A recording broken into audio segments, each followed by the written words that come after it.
Sahora and Sahora Show is brought to you in part by Mahindra Jewelers and Fibertech. ਨਵੇਂ ਸਾਲ 2021 ਦਾ ਪਹਿਲਾ programme ਦਾ Sahota show ਲੈ ਕੇ ਤੁਹਾਡੀ ਸੇਵਾ ਦੇ ਵਿੱਚ ਹਾਜ਼ਰ ਹਾਂ। ਸਾਡੇ ਨਾਲ ਜੁੜ ਚੁੱਕੇ ਸਾਰੇ ਹੀ ਸਤਿਕਾਰਯੋਗ ਦਰਸ਼ਕ ਜਿਹੜੇ ਦੂਰ ਨੇੜੇ ਬੈਠੇ ਸਾਨੂੰ ਦੇਖ ਰਹੇ ਆ, ਉਹਨਾਂ ਨੂੰ ਪਿਆਰ ਸਤਿਕਾਰ ਭਰੀ ਸਤਿ ਸ਼੍ਰੀ ਅਕਾਲ। ਪ੍ਰੋਗਰਾਮ ਦੇ ਵਿੱਚ ਤੁਹਾਡਾ ਸਵਾਗਤ ਹੈ।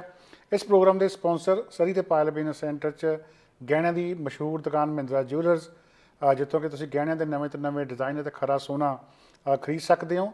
ਇਸ ਵੇਲੇ ਇਹਨਾਂ ਨੇ ਇੱਕ ਵਿਸ਼ੇਸ਼ ਆਫਰ ਚਲਾਈ ਹੋਈ ਹੈ ਕਿ ਤੁਸੀਂ 11 ਮਹੀਨੇ ਕੋਈ ਵੀ ਬੱਝਵੀਂ ਰਕਮ ਇਹਨਾਂ ਦੇ ਕੋਲ ਜਮ੍ਹਾਂ ਕਰਾਓ ਅਤੇ 12ਵੇਂ ਮਹੀਨੇ ਦੀ ਉਨੀ ਹੀ ਕਿਸ਼ਤ ਜਿਹੜੀ ਹੈ ਉਹ ਤੁਹਾਨੂੰ ਕੋਲੋਂ ਪਾ ਕੇ ਇਹ ਗਹਿਣਾ ਲੈ ਕੇ ਦੇਣਗੇ। ਅਤੇ ਇਹਨਾਂ ਦਾ ਸ਼ੋਰੂਮ ਅੱਖੀ ਦੇਖਣ ਲਈ ਪਹੁੰਚੋ, ਯੂਨਿਟ 332 8128 128 ਸਟਰੀਟ ਸਰੀ। ਅਤੇ ਜੇ ਵਟਸਐਪ 'ਤੇ ਵੀਡੀਓ ਕਾਲ ਕਰਕੇ ਔਨਲਾਈਨ ਗਹਿਣੇ ਦੇਖਣੇ ਅਤੇ ਖਰੀਦਣੇ ਹੋਣ ਤਾਂ ਮਹਿੰਦਰਾ ਜਿਊਲਰ ਦਾ ਵਟਸਐਪ ਨੰਬਰ ਸੇਵ ਕਰ ਲਓ 604 916 10 10।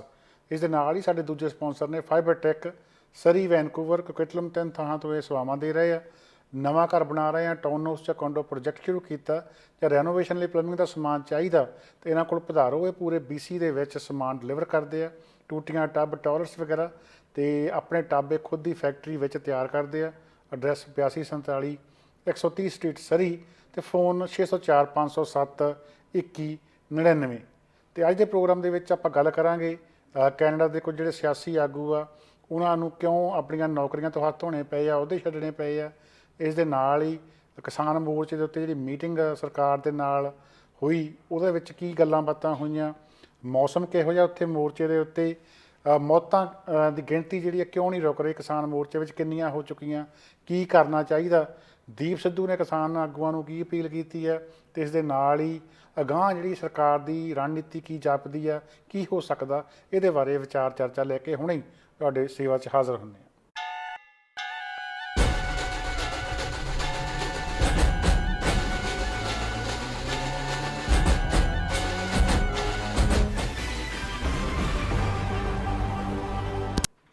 ਇੱਕ ਵਾਰ ਫਿਰ ਦਾ ਸਹੋਤਾ ਸ਼ੋਅ 'ਚ ਤੁਹਾਡਾ ਸਾਰਿਆਂ ਦਾ ਨਿੱਘਾ ਸਵਾਗਤ ਹੈ। ਜਿਵੇਂ ਕਿ ਗੱਲ ਕਰ ਰਹੇ ਸੀ ਕਿ ਕੈਨੇਡਾ ਦੇ ਕੁਝ ਸਿਆਸੀ ਆਗੂ ਉਹਨਾਂ ਨੂੰ ਆਪਣੇ ਅਹੁਦੇ ਤਿਆਗਣੇ ਪਏ ਆ।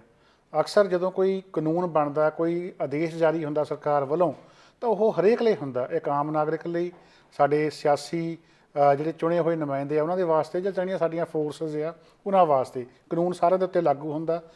ਪਰ ਜਦੋਂ ਕੋਵਿਡ ਦੇ ਸੰਬੰਧੀ ਆਦੇਸ਼ ਜਾਰੀ ਕੀਤੇ ਗਏ ਕਿ ਕਿਸੇ ਨੂੰ ਬਾਹਰ ਨਹੀਂ ਜਾਣਾ ਚਾਹੀਦਾ, ਗੈਰ ਜ਼ਰੂਰੀ ਜਿਹੜੇ ਕੰਮ ਹੈਗੇ ਆ ਉਹਨਾਂ ਦੇ ਵਾਸਤੇ ਕੰਟਰੀ ਆਊਟ ਨਹੀਂ ਕਰਨਾ ਚਾਹੀਦਾ, ਜਿੱਥੇ ਆਮ ਕਰਕੇ ਬਹੁਤੇ ਲੋਕਾਂ ਨੇ ਆਦੇਸ਼ ਮੰਨੇ ਆ, ਉੱਥੇ ਸਰਕਾਰ ਦੇ ਹੀ ਅੰਗ ਰਹੇ ਕੁਝ MP MLAs ਨੇ ਇਹਨਾਂ ਆਦੇਸ਼ਾਂ ਦੀ ਉਲੰਘਣਾ ਕੀਤੀ ਆ। ਅਤੇ ਸਭ ਤੋਂ ਪਹਿਲ ਜਿਹੜੀ ਉਹ ਓਨਟਾਰੀਓ ਦੇ ਫਾਈਨੈਂਸ ਮਿਨਿਸਟਰ ਨੇ ਕੀਤੀ।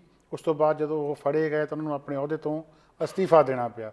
ਪਰ ਗੱਲ ਜਿਹੜੀ ਆ ਉਹ ਇੱਥੇ ਰੁਕੀ ਨਹੀਂ। ਉਸ ਤੋਂ ਬਾਅਦ ਦੇ ਵਿੱਚ ਹੋਰ ਖੋਜ ਜਾਰੀ ਰਹੀ ਕਿ ਹੋਰ ਕਿਹੜੇ ਕਿਹੜੇ ਸਿਆਸਤਦਾਨਾਂ ਨੇ ਇਸ ਦੀ ਉਲੰਘਣਾ ਕੀਤੀ ਆ। ਅਤੇ ਇਸ ਦੇ ਵਿੱਚ ਹੁਣ ਬਰੈਂਪਟਨ ਤੋਂ ਜਿਹੜੇ ਲਿਬਰਲ MP ਕਮਲ ਖਹਿਰਾ ਉਹ ਹੁਣ ਫਸੇ ਆ, ਜਿਹੜੇ ਕਿ ਪਾਰਲੀਮਾਨੀ ਸਕੱਤਰ ਵੀ ਆ। ਇਸ ਦੇ ਨਾਲ ਇੱਕ ਡੋਲਰ ਤੋਂ MP ਸਮੀਰ ਜ਼ਬੇਰੀ ਉਹ, ਅਤੇ ਕੁਝ ਹੋਰ 4-5 ਜਿਹੜੇ ਸਿਆਸਤਦਾਨ ਨੇ ਕੈਨੇਡਾ ਵਿੱਚ, ਕੁਝ MLAs ਨੇ, ਕੁਝ MPs ਨੇ, ਇਸ ਮਾਮਲੇ ਦੇ ਵਿੱਚ ਆਏ ਆ। ਹੁਣ ਇਸ ਦੇ ਨਾਲ ਕੀ ਹੋਇਆ ਕਿ ਜਿਹੜੇ ਲੋਕ ਜ਼ਿੰਮੇਵਾਰ ਨੇ, ਸਪੈਸ਼ਲੀ ਸਾਡੇ ਸਿਆਸੀ ਨੁਮਾਇੰਦੇ ਨੇ, ਜੋ ਖੁਦ ਹੀ ਆਪਣੇ ਹੀ ਦਿੱਤੇ ਹੋਏ ਆਦੇਸ਼ਾਂ ਦੀ ਉਲੰਘਣਾ ਕਰਨਗੇ, ਅਤੇ ਜਿਹੜੇ ਆਮ ਲੋਕ ਆ ਉਹ ਆਦੇਸ਼ਾਂ ਦੀ ਪਾਲਣਾ ਕਿਉਂ ਕਰਨਗੇ, ਇਹ ਇੱਕ ਵੱਡਾ ਸਵਾਲ ਜਿਹੜਾ ਆ ਉੱਭਰਿਆ। ਇਸ ਤੋਂ ਬਾਅਦ ਫਿਰ ਜਿਹੜੇ MP ਕਮਲ ਖਹਿਰਾ ਉਹਨਾਂ ਨੇ ਟਵੀਟ ਕੀਤਾ ਬਕਾਇਦਾ, ਅਤੇ ਉਹਨਾਂ ਨੇ ਦੱਸਿਆ ਕਿ ਉਹਨਾਂ ਨੂੰ 23 ਦਸੰਬਰ ਨੂੰ ਸਿਆਟਲ ਜਾਣਾ ਪਿਆ ਸੀ, ਅਮਰੀਕਾ ਦੇ ਸ਼ਹਿਰ, ਜਿੱਥੇ ਕਿ ਉਹਨਾਂ ਦੇ ਕਰੀਬੀ ਰਿਸ਼ਤੇਦਾਰ ਦੀ ਮੌਤ ਹੋ ਗਈ ਸੀ, ਉਹ ਫਿਊਨਰਲ ਅਟੈਂਡ ਕਰਨ ਗਏ ਸੀਗੇ। ਇਸੇ ਤਰ੍ਹਾਂ ਜਿਹੜੇ MP ਜ਼ੁਬੇਰੀ ਨੇ ਉਹ ਕਹਿੰਦੇ ਵੀ ਮੇਰੀ ਪਤਨੀ ਦੇ ਜਿਹੜੇ ਦਾਦਾ ਜੀ ਸੀਗੇ ਉਹ ਢਿੱਲੇ ਮੱਠੇ ਹੋ ਗਏ ਸੀ ਅਮਰੀਕਾ ਦੇ ਵਿੱਚ, ਡੈਲਾਵੇਅਰ ਦੇ ਵਿੱਚ, ਤਾਂ ਮੈਨੂੰ ਜਾਣਾ ਪਿਆ। ਪਰ ਇਹ ਜਿਹੜੀਆਂ ਤਰੀਕਾਂ ਸੀਗੀਆਂ ਇਹ ਕੁਝ ਨਾ ਕੁਝ ਹੌਲੀਡੇ ਸੀਜ਼ਨ ਦੇ ਲਾਗੇ ਛਾਗੇ ਸੀਗੀਆਂ। 23 ਦਸੰਬਰ ਨੂੰ ਜਾਣਾ, 31 ਦਸੰਬਰ ਨੂੰ ਮੁੜ ਕੇ ਆਉਣਾ। ਸੋ ਇਸ ਕਰਕੇ ਜਿਹੜਾ ਇਸ ਚਾਚਾ ਨੇ ਜ਼ਿਆਦਾ ਜਨਮ ਲੈ ਲਿਆ ਕਿ ਇੱਕ ਪਾਸੇ ਤਾਂ ਲੋਕਾਂ ਨੂੰ ਕ੍ਰਿਸਮਸ ਨਹੀਂ ਮਨਾਉਣ ਦਿੱਤੀ ਗਈ ਕਿ ਤੁਸੀਂ ਘਰਾਂ ਦੇ ਵਿੱਚ ਇਕੱਠੇ ਨਹੀਂ ਹੋਣਾ ਹੈਗਾ, ਬਾਹਰ ਨਹੀਂ ਨਿਕਲਣਾ, ਬਾਰਡਰ ਨਹੀਂ ਕ੍ਰੋਸ ਕਰਨਾ। ਦੂਜੇ ਪਾਸੇ ਜਿਹੜੇ ਸਿਆਸਤਦਾਨ ਨੇ ਉਹ ਇਸ ਤਰ੍ਹਾਂ ਉਲੰਘਣਾ ਕਰਦੇ ਰਹੇ ਆ, ਜਿਸ ਕਰਕੇ ਹੁਣ ਬਰੈਂਪਟਨ ਤੋਂ ਜਿਹੜੇ MP ਨੇ ਕਮਲ ਖਹਿਰਾ, ਉਹਨਾਂ ਦੇ ਕੋਲ ਅਹੁਦਾ ਸੀ, ਪਾਰਲੀਮਾਨੀ ਸਕੱਤਰ ਸੀਗੇ ਉਹ ਇੰਟਰਨੈਸ਼ਨਲ ਡਿਵੈਲਪਮੈਂਟ ਮਹਿਕਮੇ ਦੇ ਨਾਲ, ਉਹਨਾਂ ਨੇ ਆਪਣੇ ਅਹੁਦੇ ਤੋਂ ਅਸਤੀਫਾ ਦੇ ਦਿੱਤਾ ਆ। ਇਸੇ ਤਰ੍ਹਾਂ ਜਿਹੜੇ MP ਜ਼ੁਬੇਰੀ ਆ ਉਹਨਾਂ ਨੂੰ ਵੀ ਕਈ ਮਲਟੀਕਲਚਰਲ ਕਮੇਟੀਆਂ ਦੇ ਵਿੱਚ ਨਾਲ ਪਾਇਆ ਹੋਇਆ ਸੀਗਾ, ਉਹਨਾਂ ਨੇ ਵੀ ਆਪਣੇ ਅਹੁਦੇ ਨੂੰ ਅਸਤੀਫਾ ਦੇ ਦਿੱਤਾ। ਪਰ ਇਹ ਜਿਹੜੇ ਆਗੂ ਨੇ ਆਪਣੇ MP ਦੇ ਅਹੁਦੇ ਦੇ ਉੱਤੇ ਕਾਇਮ ਰਹਿਣਗੇ। ਸੋ ਮਤਲਬ ਆਪਣੇ MP ਦਾ ਜਿਹੜਾ ਆ ਉਹ ਕੰਮ ਕਰਦੇ ਰਹਿਣਗੇ, ਪਰ ਜਿਹੜੀਆਂ ਵਾਧੂ ਜ਼ਿੰਮੇਵਾਰੀਆਂ ਮਿਲੀਆਂ ਸੀਗੀਆਂ ਮੰਤਰੀ ਦੇ ਨਾਲ ਸਕੱਤਰ ਲੱਗੇ ਹੋਏ ਸੀ, ਉਹ ਹੁਣ ਛੱਡਣੀਆਂ ਪੈਣਗੀਆਂ ਜੀ। ਸੋ ਇਸ ਦੇ ਨਾਲ ਜਿਹੜਾ ਆ ਲੋਕਾਂ ਦੇ ਵਿੱਚ ਇੱਕ ਗੱਲ ਚਰਚਾ ਚੱਲੀ ਆ ਕਿ ਜੇ ਸਰਕਾਰ ਚਾਹੁੰਦੀ ਹੈ ਕਿ ਲੋਕ ਉਹਨਾਂ ਦੇ ਆਦੇਸ਼ਾਂ ਦੀ ਪਾਲਣਾ ਕਰਨ, ਪਰ ਜਿਹੜੇ ਸਰਕਾਰ ਦੇ ਅੰਗ ਹੈਗੇ ਆ, ਸਰਕਾਰ ਦਾ ਹਿੱਸਾ ਹੈਗੇ ਆ, ਉਹ ਲੋਕ ਸਭ ਤੋਂ ਪਹਿਲਾਂ ਪਾਲਣਾ ਕਰਕੇ ਦਿਖਾਉਣ, ਲੋਕ ਮਗਰ ਫਿਰ ਲੱਗਣਗੇ ਜੀ। ਪੰਜਾਬ ਦੇ ਵਿੱਚ ਕਿਸਾਨ ਮੋਰਚਾ ਤੁਹਾਨੂੰ ਪਤਾ ਇੱਕ ਵੱਡਾ ਮੁੱਦਾ ਬਣਿਆ ਹੋਇਆ। ਭਾਜਪਾ ਆਗੂ ਨੇ, ਚਾਹੇ ਅਕਾਲੀ ਆਗੂ ਨੇ, ਚਾਹੇ ਕਾਂਗਰਸੀ ਨੇ, ਉਹਨਾਂ ਦਾ ਵਿਰੋਧ ਹੋ ਰਿਹਾ। ਬੀਤੇ ਦਿਨਾਂ ਦੇ ਵਿੱਚ ਸੁਖਬੀਰ ਬਾਦਲ ਹੋਣਾ ਦਾ ਫਤਿਹਗੜ੍ਹ ਸਾਹਿਬ ਵਿਰੋਧ ਕੀਤਾ ਗਿਆ। ਉਸ ਤੋਂ ਬਾਅਦ ਦੇ ਵਿੱਚ ਹਰਸਿਮਰਤ ਕੌਰ ਬਾਦਲ ਹੋਣਾ ਦਾ ਮਾਨਸਾ ਦੇ ਕੁਝ ਪਿੰਡਾਂ ਦੇ ਵਿੱਚ ਵਿਰੋਧ ਕੀਤਾ ਗਿਆ। ਹਾਲਾਂਕਿ ਸੁਖਬੀਰ ਬਾਦਲ ਹੋਣ ਦੇ ਵਿਰੋਧ ਤੋਂ ਬਾਅਦ ਅਕਾਲੀ ਦਲ ਵੱਲੋਂ ਕੁਝ ਅਜਿਹੇ ਨੌਜਵਾਨਾਂ ਤੋਂ ਮਾਫੀਆਂ ਵੀ ਮੰਗਵਾਈਆਂ ਗਈਆਂ। ਅਕਾਲੀ ਦਲ 'ਤੇ ਇਹ ਵੀ ਦੋਸ਼ ਲੱਗੇ ਕਿ ਉਹਨਾਂ ਨੇ ਕਟਾਪਾ ਕਰਕੇ ਮਾਫੀਆਂ ਮੰਗਾਈਆਂ। ਇੱਕ ਇਹ ਪ੍ਰਭਾਵ ਦੇਣ ਦੀ ਕੋਸ਼ਿਸ਼ ਕੀਤੀ ਹੈ ਕਿ ਸ਼ਾਇਦ ਜੇ ਕੋਈ ਅਕਾਲੀ ਦਲ ਦਾ ਵਿਰੋਧ ਕਰੂਗਾ ਤਾਂ ਉਸ ਦੇ ਨਾਲ ਇਹ ਸਲੂਕ ਕੀਤਾ ਜਾਊਗਾ। ਪਰ ਇਸ ਦੇ ਬਾਵਜੂਦ ਜਿਹੜਾ ਆ ਬੀਬਾ ਹਰਸਿਮਰਤ ਕੌਰ ਬਾਦਲ ਜੀ ਦਾ ਮਾਨਸਾ ਦੇ ਵਿੱਚ ਉੱਥੋਂ ਦੇ ਪਿੰਡਾਂ ਦੇ ਵਿੱਚ ਵਿਰੋਧ ਜਿਹੜਾ ਆ ਉਹ ਕੀਤਾ ਗਿਆ। ਇਸ ਦੇ ਚੱਲਦਿਆਂ ਹੀ ਕਿ ਹੁਸ਼ਿਆਰਪੁਰ ਜਿੱਥੇ ਕਿ ਭਾਜਪਾ ਦੇ ਸਾਬਕਾ ਜਿਹੜੇ ਮੰਤਰੀ ਨੇ ਤੀਕਸ਼ਣ ਸੂਦ, ਉਹਨਾਂ ਦਾ ਨਿਵਾਸ ਹੈ, ਉਹਨਾਂ ਦੀ ਕੋਠੀ ਆ, ਉੱਥੋਂ ਜਿੱਤਦੇ ਆਏ ਆ, ਕਈ ਵਾਰੀ ਸ਼ਹਿਰ 'ਚ ਬਹੁਤ ਵੱਡਾ ਆਧਾਰ ਆ ਉਹਨਾਂ ਦੀ ਕੋਠੀ ਦੇ ਅੱਗੇ ਇੱਕ ਰੋਸ ਵਜੋਂ ਜਿਹੜੀ ਆ ਗੰਦ ਦੀ ਟਰਾਲੀ ਇੱਕ ਨੌਜਵਾਨਾਂ ਵੱਲੋਂ ਲਾਹੀ ਗਈ। ਇਹ ਗੋਹੇ ਦੀ ਟਰਾਲੀ ਲਾ ਕੇ ਜਦੋਂ ਨੌਜਵਾਨ ਜਿਹੜੇ ਉੱਥੋਂ ਨਿਕਲਣ ਲੱਗੇ ਆ ਤਾਂ ਉਸੇ ਵੇਲੇ ਮੌਜੂਦ ਤੀਕਸ਼ਣ ਸੂਦ ਅਤੇ ਉਹਨਾਂ ਦੇ ਸਾਥੀਆਂ ਨੇ ਆ ਕੇ ਬਾਹਰ ਇਤਰਾਜ਼ ਜ਼ਾਹਰ ਕੀਤਾ। ਪੁਲਿਸ ਵੀ ਉਹਨਾਂ ਦੇ ਨਾਲ ਸੀ ਕਿਉਂਕਿ ਹਰ ਵੇਲੇ ਸਿਕਿਉਰਿਟੀ ਤਾਂ ਉਹਨਾਂ ਨੂੰ ਰਹਿੰਦੀ ਹੈ। ਅਤੇ ਉਸੇ ਆਪਸ ਵਿੱਚ ਤਕਰਾਰਬਾਜ਼ੀ ਵੀ ਹੋਈ। ਇੱਕ ਨੌਜਵਾਨ ਦੀ ਜਿਹੜੀ ਆ ਪੱਗ ਵੀ ਲੱਥੀ ਹੈ। ਉਸ ਤੋਂ ਬਾਅਦ ਦੇ ਵਿੱਚ ਮਾਮਲਾ ਪੁਲਿਸ ਕੋਲੇ ਗਿਆ। ਪੁਲਿਸ ਕੋਲੇ ਮਾਮਲਾ ਜਾਣ ਤੋਂ ਬਾਅਦ ਜਿਹੜੇ ਪਰਚਾ ਦਰਜ ਕੀਤਾ ਗਿਆ, ਜਿਹੜੀਆਂ ਧਾਰਾਵਾਂ ਲਾਈਆਂ ਗਈਆਂ, ਉਹ ਤੋਂ ਲੈ ਕੇ ਵੱਡਾ ਸਵਾਲ ਉੱਠਿਆ ਹੋਇਆ। ਗੋਹੇ ਦੀ ਟਰਾਲੀ ਸੱਟਣ ਦੇ ਬਦਲੇ ਉਹਨਾਂ ਨੌਜਵਾਨਾਂ ਦੇ ਉੱਤੇ 307 ਦਾ ਜਿਹੜਾ ਆ ਕਤਲ ਨਾਲ ਸੰਬੰਧਿਤ ਮੁਕੱਦਮਾ ਜਿਹੜਾ ਦਰਜ ਕੀਤਾ ਗਿਆ, ਜਿਸ ਕਾਰਨ ਲੋਕਾਂ ਦੇ ਵਿੱਚ ਕਾਫੀ ਰੋਸ ਹੈ। ਇਹ ਹੋਇਆ ਸਾਰਾ ਕਿਉਂ? ਤੀਕਸ਼ਣ ਸੂਦ ਜਿਹੜੇ ਆ ਭਾਜਪਾ ਦੇ ਸਾਬਕਾ ਜਿਹੜੇ ਮੰਤਰੀ ਆ, ਪੰਜਾਬ 'ਚ ਸਰਕਾਰ ਵੇਲੇ ਜਦੋਂ ਅਕਾਲੀ ਭਾਜਪਾ ਸਰਕਾਰ ਸੀ ਉਹ ਮੰਤਰੀ ਰਹੇ ਆ। ਪਰ ਗੱਲ ਇਹ ਹੈ ਕਿ ਇਸ ਵੇਲੇ ਪੂਰਾ ਪੰਜਾਬ ਏਕਤਾ ਦੇ ਵਿੱਚ ਵੱਝ ਕੇ ਸਪੋਰਟ ਕਰ ਰਿਹਾ ਕਿਸਾਨ ਮੋਰਚੇ ਦੀ। ਉੱਥੋਂ ਭਾਜਪਾ ਵਾਲੇ ਆਗੂ ਜਿਹੜੇ ਆ ਹੱਲੇ ਵੀ ਕਹਿ ਰਹੇ ਆ ਕਿ ਜਿਹੜੇ ਕਿਸਾਨ ਆ ਇਹ ਸਹੀ ਨਹੀਂ ਹੈਗੇ, ਇਹਨਾਂ ਨੂੰ ਫਾਰਮ ਬਿੱਲਾਂ ਦੀ ਸਮਝ ਨਹੀਂ ਹੈਗੀ। ਮੋਦੀ ਸਰਕਾਰ ਨੇ, ਭਾਜਪਾ ਸਰਕਾਰ ਨੇ ਜਿਹੜੇ ਬਿੱਲ ਪਾਸ ਕੀਤੇ ਆ ਇਹ ਕਿਸਾਨਾਂ ਦੇ ਭਲੇ ਵਿੱਚ ਆ। ਇੱਥੋਂ ਤੱਕ ਗੱਲ ਸ਼ਾਇਦ ਜਾਇਜ਼ ਆ ਕਿਉਂਕਿ ਹਰੇਕ ਨੂੰ ਆਪਣਾ ਗੱਲ ਕਹਿਣ ਦਾ ਅਧਿਕਾਰ ਆ। ਪਰ ਇਸ ਤੋਂ ਵੀ ਅੱਗੇ ਜਾਂਦਿਆਂ ਤੀਕਸ਼ਣ ਸੂਦ ਉਹਨਾਂ ਨੇ ਕਿਹਾ ਕਿ ਇਹ ਜਿਹੜੇ ਲੋਕ ਦਿੱਲੀ ਬੈਠੇ ਆ ਇਹ ਤਾਂ ਪਿਕਨਿਕ ਮਨਾਉਣ ਜਾਂਦੇ ਆ। ਸੋ ਕਿਸਾਨਾਂ ਨੂੰ ਪਿਕਨਿਕ ਮਨਾਉਣ ਗਏ ਹੋਏ ਦੱਸਿਆ ਗਿਆ, ਜਿਹੜੇ ਕਿ ਇਸ ਵੇਲੇ ਠੰਡ ਦੇ ਵਿੱਚ ਠੋਠਰਕਾਰੀ ਦੇ ਵਿੱਚ ਉੱਪਰੋਂ ਮੀਂਹ ਪੈ ਰਿਹਾ, ਲੋਹੇ ਦੀਆਂ ਟਰਾਲੀਆਂ ਦੇ ਵਿੱਚ ਬੈਠੇ ਜਕੜੇ ਹੋਏ ਆ, ਸਲਾਬੀਆਂ ਰਜਾਈਆਂ ਦੇ ਵਿੱਚ। ਸੋ ਤੀਕਸ਼ਣ ਸੂਦ ਉਹਨਾਂ ਨੇ ਉਹਨਾਂ ਨੂੰ ਪਿਕਨਿਕ ਮਨਾਉਣ ਗਏ ਦੱਸਿਆ ਅਤੇ ਨਾਲੇ ਵੀ ਕਿਹਾ ਕਿ ਇਹਨਾਂ ਨੂੰ ਬਾਹਰੋਂ ਪੈਸਾ ਜਿਹੜਾ ਆ ਉਹ ਆ ਰਿਹਾ ਆ। ਸੋ ਸ਼ਾਇਦ ਪੰਜਾਬ ਦੇ ਜਿਹੜੇ ਇਸ ਮੋਰਚੇ ਦੇ ਇਤਿਹਾਸ ਵਿੱਚ ਸਭ ਤੋਂ ਭੱਦੀ ਟਿੱਪਣੀ ਇਹੀ ਹੋ ਸਕਦੀ ਆ ਕਿ ਸੰਘਰਸ਼ਸ਼ੀਲ ਜਿਹੜੇ ਕਿਸਾਨ ਨੇ, ਮਜ਼ਦੂਰ ਨੇ, ਜਿਹੜੇ ਕਿ ਆਪਣੀ ਜਾਨ ਹੂਲ ਕੇ ਠੰਡ ਦੇ ਵਿੱਚ ਬੈਠੇ ਆ, ਉਹਨਾਂ ਨੂੰ ਇਹ ਜਾਣੀ ਕਿ ਤਾਨਾ ਮਾਰਨਾ, ਮਿਹਣਾ ਮਾਰਨਾ ਜਾਂ ਟਿੱਚਰ ਕਰਨੀ ਕਿ ਤੁਸੀਂ ਤਾਂ ਉੱਥੇ ਪਿਕਨਿਕ ਮਨਾਉਣ ਗਏ ਹੋਏ ਆ। ਉਸ ਦੇ ਰੋਸ ਵਜੋਂ ਇਹ ਜਿਹੜਾ ਕਾਰਵਾਈ ਆ ਗੋਹਾ ਸਿੱਟਣ ਵਾਲੀ ਉਹ ਕੀਤੀ ਗਈ ਸੀਗੀ। ਉਲਟਾ ਜਿਹੜਾ ਆ ਤੀਕਸ਼ਣ ਸੂਦ ਨੇ ਇਹ ਵੀ ਦੋਸ਼ ਲਾਏ ਕਿ ਜਿਹੜੇ ਨੌਜਵਾਨ ਗੋਹਾ ਸਿੱਟ ਕੇ ਗਏ ਆ ਉਹਨਾਂ ਨੇ ਖਾਲਿਸਤਾਨ ਦੇ ਨਾਅਰੇ ਵੀ ਲਾਏ। ਜਦੋਂ ਕਿ ਉੱਥੇ ਜਿਹੜੀਆਂ ਵੀਡੀਓ ਉਸੇ ਵੇਲੇ ਵਾਇਰਲ ਹੋ ਗਈਆਂ ਸੀ, ਟਰਾਲੀ ਅਨਲੋਡ ਹੋਣ ਤੋਂ ਲੈ ਕੇ ਗ੍ਰਿਫਤਾਰੀ ਤੱਕ, ਕਿਸੇ ਨੇ ਵੀ ਕਿਸੇ ਵੀ ਸੋਸ਼ਲ ਮੀਡੀਆ 'ਤੇ ਚੱਲ ਰਹੀ ਵੀਡੀਓ ਦੇ ਵਿੱਚ ਅਜਿਹੇ ਨਾਅਰੇ ਨਹੀਂ ਸੁਣੇ। ਪਰ ਮਾਮਲੇ ਨੂੰ ਹੋਰ ਭੜਕਾਊ ਬਣਾਉਣ ਦੇ ਵਾਸਤੇ ਕੋਲੋਂ ਗੱਲਾਂ ਜਿਹੜੀਆਂ ਉਹ ਜੋੜ ਦਿੱਤੀਆਂ ਗਈਆਂ, ਹੋਰ ਭੜਕਾਹਟ ਜਿਹੜੀ ਆ ਪੈਦਾ ਕਰਨ ਦੀ ਕੋਸ਼ਿਸ਼ ਕੀਤੀ ਗਈ। ਹੁਣ ਜਿਹੜੀਆਂ ਹੁਸ਼ਿਆਰਪੁਰ ਦੀਆਂ ਪੰਜਾਬ ਪ੍ਰਸਤ ਜਥੇਬੰਦੀਆਂ ਆ, ਇਲਾਕੇ ਦੀਆਂ ਜਥੇਬੰਦੀਆਂ ਆ, ਉਹਨਾਂ ਨੇ ਇਕੱਠੇ ਹੋ ਕੇ ਇਹਨਾਂ ਨੌਜਵਾਨਾਂ 'ਤੇ ਦਰਜ ਜਿਹੜੇ ਪਰਚੇ ਉਹ ਰੱਦ ਕਰਨ ਦੀ ਮੰਗ ਕੀਤੀ ਹੈ। ਇਸ ਸੰਬੰਧੀ ਐਸਐਸਪੀ ਦਫ਼ਤਰ ਜਿਹੜਾ ਆ ਉੱਥੇ ਵੀ ਵੱਡੀ ਗਿਣਤੀ ਵਿੱਚ ਲੋਕ ਇਕੱਤਰ ਹੋ ਕੇ ਪਹੁੰਚੇ ਆ ਅਤੇ ਨਾਲ ਦੀ ਨਾਲ ਜਿਹੜਾ ਆ ਡੀਸੀ ਦਫ਼ਤਰ ਦਾ ਘਿਰਾਓ ਵੀ ਕੀਤਾ ਗਿਆ। ਅਤੇ ਇਹ ਪਰਚੇ ਜਿਹੜੇ ਨਜਾਇਜ਼ ਕੀਤੇ ਗਏ ਆ ਕਿ ਸਿਰਫ ਇੱਕ ਗੰਦ ਦੀ ਟਰਾਲੀ ਸਿੱਟਣ ਬਦਲੇ ਕਤਲ ਦਾ ਮੁਕੱਦਮਾ ਦਰਜ ਕਰ ਲੈਣਾ, ਇਸ ਨੂੰ ਲੋਕ ਨਜਾਇਜ਼ ਕਹਿ ਰਹੇ ਆ ਅਤੇ ਇਸ ਦੇ ਖਿਲਾਫ ਆਵਾਜ਼ ਉਠਾਈ ਜਾ ਰਹੀ ਹੈ ਕਿ ਇਹਨੂੰ ਫੌਰੀ ਤੌਰ ਦੇ ਉੱਤੇ ਰੱਦ ਕੀਤਾ ਜਾਵੇ। ਕਿਸਾਨ ਸੰਘਰਸ਼ ਦਿੱਲੀ ਵਿੱਚ ਚੱਲ ਰਿਹਾ ਆ। ਬਹੁਤ ਨਜ਼ਰਾਂ ਆਪਣੀਆਂ ਉੱਥੇ ਲੱਗੀਆਂ ਹੋਈਆਂ ਆ। ਇੱਕ ਮੀਟਿੰਗ ਜਿਹੜੀ ਹੋਣੀ ਸੀਗੀ 4 ਜਨਵਰੀ ਨੂੰ, ਉਹਦੇ ਵਿੱਚ ਸਾਰਿਆਂ ਨੂੰ ਬਹੁਤ ਆਸ ਸੀਗੀ ਕਿ ਜਿੱਦਾਂ 28 ਜਿਹੜੀ ਦਸੰਬਰ ਵਾਲੀ ਮੀਟਿੰਗ ਸੀਗੀ, ਉਸ ਤੋਂ ਬਾਅਦ ਦੇ ਵਿੱਚ ਕਿਸਾਨ ਆਗੂਆਂ ਨੇ ਕਿ ਬਾਹਰ ਬਹੁਤ ਉਤਸ਼ਾਹ ਦਿਖਾਇਆ ਸੀਗਾ, ਉਹਨੂੰ ਲੱਗਾ ਸੀਗਾ ਕਿ ਸਰਕਾਰ ਦਾ ਰਵੱਈਆ ਜਿਹੜਾ ਕੁਝ ਬਦਲਿਆ ਪ੍ਰਤੀਤ ਹੋ ਰਿਹਾ ਆ। ਸਰਕਾਰ ਜਿਹੜੀ ਆ ਉਹ ਗੱਲ ਕਰ ਰਹੀ ਆ ਕਿ 2 ਕਾਨੂੰਨ ਜਿਹੜੇ ਆ ਪਰਾਲੀ ਵਾਲਾ ਤੇ ਬਿਜਲੀ ਵਾਲਾ ਉਹ ਅਸੀਂ ਵਿਚਾਰ ਲਏ ਆ, ਉਹਨਾਂ ਦੇ ਤੋਂ ਤੁਹਾਡੀ ਗੱਲ ਮੰਨ ਲਈ ਜਾਊਗੀ। ਪਰ ਹਾਲਾਂਕਿ ਬਾਅਦ ਦੇ ਵਿੱਚ ਇਸ ਮੀਟਿੰਗ ਜਿਹੜੀ 4 ਜਨਵਰੀ ਵਾਲੀ ਹੋਈ ਆ, ਉਦੋਂ ਤੱਕ ਵੀ ਲਿਖਤੀ ਰੂਪ ਦੇ ਵਿੱਚ ਉਹਨਾਂ ਸੰਬੰਧੀ ਕੁਛ ਨਹੀਂ ਕੀਤਾ ਗਿਆ। ਪਰ ਇਹ ਉਤਸ਼ਾਹ ਉਦੋਂ ਬਿਲਕੁਲ ਮੱਠਾ ਪੈ ਗਿਆ ਜਦੋਂ ਜਿਹੜੀ 4 ਜਨਵਰੀ ਵਾਲੀ ਮੀਟਿੰਗ ਆ ਉਹਦੇ ਵਿੱਚ ਸਰਕਾਰ ਨੇ ਫਿਰ ਜਾ ਕੇ ਉਹੀ ਗੱਲ ਰਿੜਕਣੀ ਸ਼ੁਰੂ ਕਰ ਦਿੱਤੀ ਕਿ ਤੁਸੀਂ ਦੱਸੋ ਕਿਹੜੀਆਂ ਸੋਧਾਂ ਕਰਵਾਉਣੀਆਂ ਚਾਹੁੰਦੇ ਆ। ਕਿਸਾਨ ਆਗੂ ਜਿਹੜੇ ਆ ਵਾਰ-ਵਾਰ ਇਹ ਗੱਲ ਕਹਿ ਰਹੇ ਸੀਗੇ ਕਿ ਅਸੀਂ ਇੱਥੇ ਸੋਧਾਂ ਕਰਵਾਉਣ ਨਹੀਂ ਆਏ, ਅਸੀਂ ਬਿੱਲ ਰੱਦ ਕਰਾਉਣ ਆਏ ਆ ਤੇ ਬਿੱਲ ਰੱਦ ਕਰਾਉਣਾ ਹੀ ਸਾਡੀ ਪਹਿਲੀ ਅਤੇ ਆਖਰੀ ਮੰਗ ਆ। 1 ਘੰਟਾ ਮੀਟਿੰਗ ਚੱਲਣ ਤੋਂ ਬਾਅਦ ਡੈਡਲੌਕ ਹੋ ਗਿਆ, ਗੱਲ ਕਿਸੇ ਪਾਸੇ ਸਿਰੇ ਨਾਲ ਲੱਗੀ ਤਾਂ ਬ੍ਰੇਕ ਲੈ ਲੇਗੀ ਤੇ ਕਾਫੀ ਲੰਮਾ ਸਮਾਂ ਦੀ ਬ੍ਰੇਕ ਤੋਂ ਬਾਅਦ ਜਦੋਂ ਦੁਬਾਰਾ ਇਕੱਠੇ ਹੋਏ ਤਾਂ ਦੋਵੇਂ ਧਿਰਾਂ ਫਿਰ ਆਪੋ ਆਪਣੀ ਗੱਲ ਦੇ ਉੱਤੇ ਅੜੀਆਂ ਰਹੀਆਂ ਤੇ ਮੀਟਿੰਗ ਜਿਹੜੀ ਆ ਬੇਸਿੱਟਾ ਰਹੀ, ਕਿਸੇ ਪਾਸੇ ਨਾ ਲੱਗੀ ਤੇ ਇੱਕ ਵਾਰੀ ਫਿਰ ਸਰਕਾਰ ਦੀ ਅੜੀ ਦੇ ਕਾਰਨ ਕਿਸਾਨਾਂ ਨੂੰ ਨਿਰਾਸ਼ ਹੋ ਕੇ ਜਿਹੜਾ ਮੀਟਿੰਗ ਦੇ ਵਿੱਚੋਂ ਮੁੜਨਾ ਪਿਆ। ਹੁਣ ਸਰਕਾਰੀ ਧਿਰ ਕਹਿ ਰਹੀ ਹੈ ਕਿ ਅਗਲੀ ਮੀਟਿੰਗ ਜਿਹੜੀ 8 ਜਨਵਰੀ ਨੂੰ ਆ। ਕਿਸਾਨ ਆਗੂਆਂ ਨੇ ਹਲੇ ਸਲਾਹ ਕਰਕੇ ਫੈਸਲਾ ਕਰਨਾ ਕਿ ਉਹਨਾਂ ਨੇ 8 ਵਾਲੀ ਮੀਟਿੰਗ ਦੇ ਵਿੱਚ ਜਾਣਾ ਜਾਂ ਨਹੀਂ। 7ਵੇਂ ਗੇੜ ਦੀ ਇਹ ਮੀਟਿੰਗ ਸੀਗੀ। ਜਿਸ ਵੀ ਮੀਟਿੰਗ ਵਿੱਚ ਕਿਸਾਨ ਜਾਂਦੇ ਆ ਉਦੋਂ ਹੀ ਜਾ ਕੇ ਗੱਲ ਜਿਹੜੀ ਆ ਉੱਥੇ ਹੀ ਖੜੀ ਆ ਹਲੇ ਜਿੱਥੇ ਪਹਿਲੀ ਮੀਟਿੰਗ 'ਚ ਖੜੀ ਸੀ ਕਿ ਸਰਕਾਰ ਕਹਿ ਰਹੀ ਹੈ ਕਿ ਸੌਦਾ ਕਿਹੜੀਆਂ ਕਰਾਉਣੀਆਂ ਤੇ ਕਿਸਾਨ ਕਹਿ ਰਿਹਾ ਕਿ ਅਸੀਂ ਬਿੱਲ ਜਿਹੜੇ ਆ ਰੱਦ ਕਰਾਉਣੇ ਆ, ਹੋਰ ਸਾਨੂੰ ਮਨਜ਼ੂਰ ਕੋਈ ਨਹੀਂ। ਸੋ ਇਸ ਗੱਲ ਦੇ ਉੱਤੇ ਜਿਹੜੀ ਆ ਉਹ ਗੱਲ ਅੜੀ ਹੋਈ ਆ ਤੇ ਕਿਸਾਨ ਆਗੂਆਂ ਨੇ ਇਸ ਮੀਟਿੰਗ ਤੋਂ ਬਾਅਦ ਜਿਹੜਾ ਬਕਾਇਦਾ ਬਿਆਨ ਜਾਰੀ ਕੀਤਾ। ਜੋਗਿੰਦਰ ਸਿੰਘ ਉਗਰਾਹਾਂ ਉਹਨਾਂ ਨੇ ਜਿਹੜਾ ਸਪੈਸ਼ਲੀ ਤੌਰ ਦੇ ਉੱਤੇ ਕਹੀ ਇਹ ਗੱਲ ਕਿ ਜਿਹੜੀ ਸਰਕਾਰ ਆ ਉਹ ਕਾਰਪੋਰੇਸ਼ਨਾਂ ਦੇ ਨਾਲ ਆਪਣੀ ਆੜੀ ਪਗਾ ਰਹੀ ਆ, ਉਹਨਾਂ ਦੇ ਨਾਲ ਆਪਣਾ ਜਰਾਨਾ ਪਗਾ ਰਹੀ ਆ। ਕਿਸਾਨਾਂ ਦੀ ਜਿਹੜੀ ਆ ਗੱਲ ਬਿਲਕੁਲ ਵੀ ਸੁਣੀ ਨਹੀਂ ਜਾ ਰਹੀ। ਉਹਨਾਂ ਨੇ ਇਹ ਗੱਲ ਵੀ ਕਹੀ ਕਿ ਜਿਹੜੇ ਸਰਕਾਰੀ ਧਿਰ ਦੇ ਬੰਦੇ ਆ, ਮੰਤਰੀ ਨੇ ਜਿਹੜੇ ਗੱਲਬਾਤ ਕਰਨ ਆਉਂਦੇ ਆ, ਜਿਨ੍ਹਾਂ ਦੇ ਵਿੱਚ ਨਰਿੰਦਰ ਸਿੰਘ ਤੋਮਰ ਨੇ, ਪਿਊਸ਼ ਗੋਇਲ ਨੇ, ਸੋਮ ਪ੍ਰਕਾਸ਼ ਹੋਣੀ ਆ, ਇਹ ਜਿਹੜੀ ਗੱਲ ਕਰਨ ਦਾ ਇਹਨਾਂ ਦਾ ਰਵੱਈਆ ਹੈਗਾ ਉਹ ਹੱਲ ਵਾਲਾ ਨਹੀਂ ਹੈਗਾ। ਇਹ ਸਾਨੂੰ ਹੰਭਾਉਣ ਦੀ, ਤਕਾਉਣ ਦੀ ਰਾਜਨੀਤੀ ਦੇ ਉੱਤੇ ਚੱਲ ਰਹੇ ਆ। ਇਹਨਾਂ ਦੀ ਕੋਸ਼ਿਸ਼ ਆ ਕਿ ਕਿਸੇ ਤਰ੍ਹਾਂ ਮੋਰਚੇ ਦੇ ਵਿੱਚ ਸ਼ਾਮਲ ਲੋਕ ਜਿਹੜੇ ਆ ਹੰਭ ਕੇ ਥੱਕ ਕੇ ਪੰਜਾਬ, ਹਰਿਆਣੇ ਜਾਂ ਹੋਰ ਸਟੇਟਾਂ ਦੇ ਵਿੱਚ ਵਾਪਸ ਮੁੜ ਜਾਣ। ਸਾਨੂੰ ਕੋਈ ਇਹਨਾਂ ਦੀ ਮੰਗ ਮੰਗਣੀ ਨਾ ਪਵੇ। ਇਹ ਪਾਰਟੀਆਂ ਜਿਹੜੀਆਂ ਜਥੇਬੰਦੀਆਂ ਇਕੱਠੀਆਂ ਹੋਈਆਂ ਆ, ਇਹ ਲੋਕ ਆਪਸ ਵਿੱਚ ਪਾਟ ਜਾਣ। ਸਾਨੂੰ ਕੋਈ ਇਹਨਾਂ ਦੀ ਕਮਜ਼ੋਰੀ ਲੱਭ ਪਵੇ ਜਿਸ ਨੂੰ ਵਰਤ ਕੇ ਅਸੀਂ ਇਹਨਾਂ ਦੇ ਉੱਤੇ ਹਾਵੀ ਹੋ ਜਾਈਏ ਤੇ ਜਿਹੜੀ ਇਹ ਖੇਤੀ ਬਿੱਲ ਆ ਹੂ ਬਹੂ ਜਿਹੜੇ ਆ ਉਹ ਲਾਗੂ ਕਰ ਦਿੱਤੇ ਜਾਣ। ਪਰ ਨਾਲ ਹੀ ਜੋਗਿੰਦਰ ਸਿੰਘ ਉਗਰਾਹਾਂ ਉਹਨਾਂ ਨੇ ਇਹ ਵੀ ਕਿਹਾ ਕਿ ਬੇਸ਼ੱਕ ਸਰਕਾਰ ਦੀ ਇਹ ਨੀਤੀ ਆ ਪਰ ਅਸੀਂ ਇਸ ਨੂੰ ਸਫਲ ਨਹੀਂ ਹੋਣ ਦੇਵਾਂਗੇ। ਉਹਨਾਂ ਨੇ ਕਿਹਾ ਕਿ ਅਸੀਂ ਇਕਜੁੱਟ ਹੈਗੇ ਆ, ਅਸੀਂ ਇੱਕ ਮਤ ਹੈਗੇ ਆ, ਪੂਰੇ ਲੋਕ ਜਿਹੜੇ ਦੇਸ਼ ਵਿਦੇਸ਼ ਦੇ ਉਹ ਸਾਡੇ ਨਾਲ ਹੈਗੇ ਆ ਤੇ ਅਸੀਂ ਐਂਡ ਤੱਕ ਜਿਹੜੀ ਆ ਲੜਾਈ ਲੜਾਂਗੇ ਤੇ ਪੰਜਾਬ ਨੂੰ ਉਦੋਂ ਹੀ ਮੁੜਾਂਗੇ ਜਦੋਂ ਖੇਤੀ ਬਿੱਲ ਜਿਹੜੇ ਆ ਉਹ ਰੱਦ ਹੋ ਜਾਣਗੇ। ਤੇ ਇਸ ਦੇ ਨਾਲ ਹੀ ਆਪਾਂ ਗੱਲ ਕਰਾਂਗੇ ਕਿਸਾਨ ਮੋਰਚੇ ਦੇ ਵਿੱਚ ਹੋ ਰਹੀਆਂ ਮੌਤਾਂ ਦੀ। ਕਿਸਾਨ ਮੋਰਚੇ ਦੇ ਵਿੱਚ ਲਗਾਤਾਰ ਜਿਹੜੀ ਆ ਮੌਤਾਂ ਦੀ ਗਿਣਤੀ ਵੱਧਦੀ ਜਾ ਰਹੀ ਆ, ਚਾਹੇ ਉਹ ਠੰਡ ਕਾਰਨ ਹੋ ਰਹੀਆਂ ਮੌਤਾਂ ਆ, ਦਿਲ ਦੇ ਦੌਰੇ ਪੈ ਰਹੇ ਆ, ਕੁਝ ਖੁਦਕੁਸ਼ੀਆਂ ਵੀ ਹੋਈਆਂ ਆ। ਇਸ ਦੇ ਨਾਲ ਹੀ ਕਿਸਾਨ ਮੋਰਚੇ ਵਿੱਚ ਸ਼ਾਮਲ ਹੋਣ ਲਈ ਆਉਂਦੇ ਜਾਂਦੇ ਲੋਕ ਜਿਹੜੇ ਆ ਉਹ ਵੀ ਹਾਦਸਿਆਂ ਦਾ ਸ਼ਿਕਾਰ ਹੋਏ ਆ। ਇਹਨਾਂ ਮੌਤਾਂ ਦੇ ਕਾਰਨ ਜਿਹੜੇ ਆ ਉਹ ਲੋਕ ਜਿਹੜੇ ਆ ਬਹੁਤ ਨਿਰਾਸ਼ਾ ਵਿੱਚ ਆ, ਰੋ ਰਹੇ ਆ ਇਸ ਗੱਲ ਨੂੰ ਲੈ ਕੇ ਕਿ ਹੋਰ ਕਿੰਨੀਆਂ ਮੌਤਾਂ ਜਿਹੜੀਆਂ ਹੋਣਗੀਆਂ ਕਿ ਮੋਦੀ ਸਰਕਾਰ ਦੇ ਕੰਨਾਂ ਦੇ ਉੱਤੇ ਜੂੰ ਸਰ ਕੇ।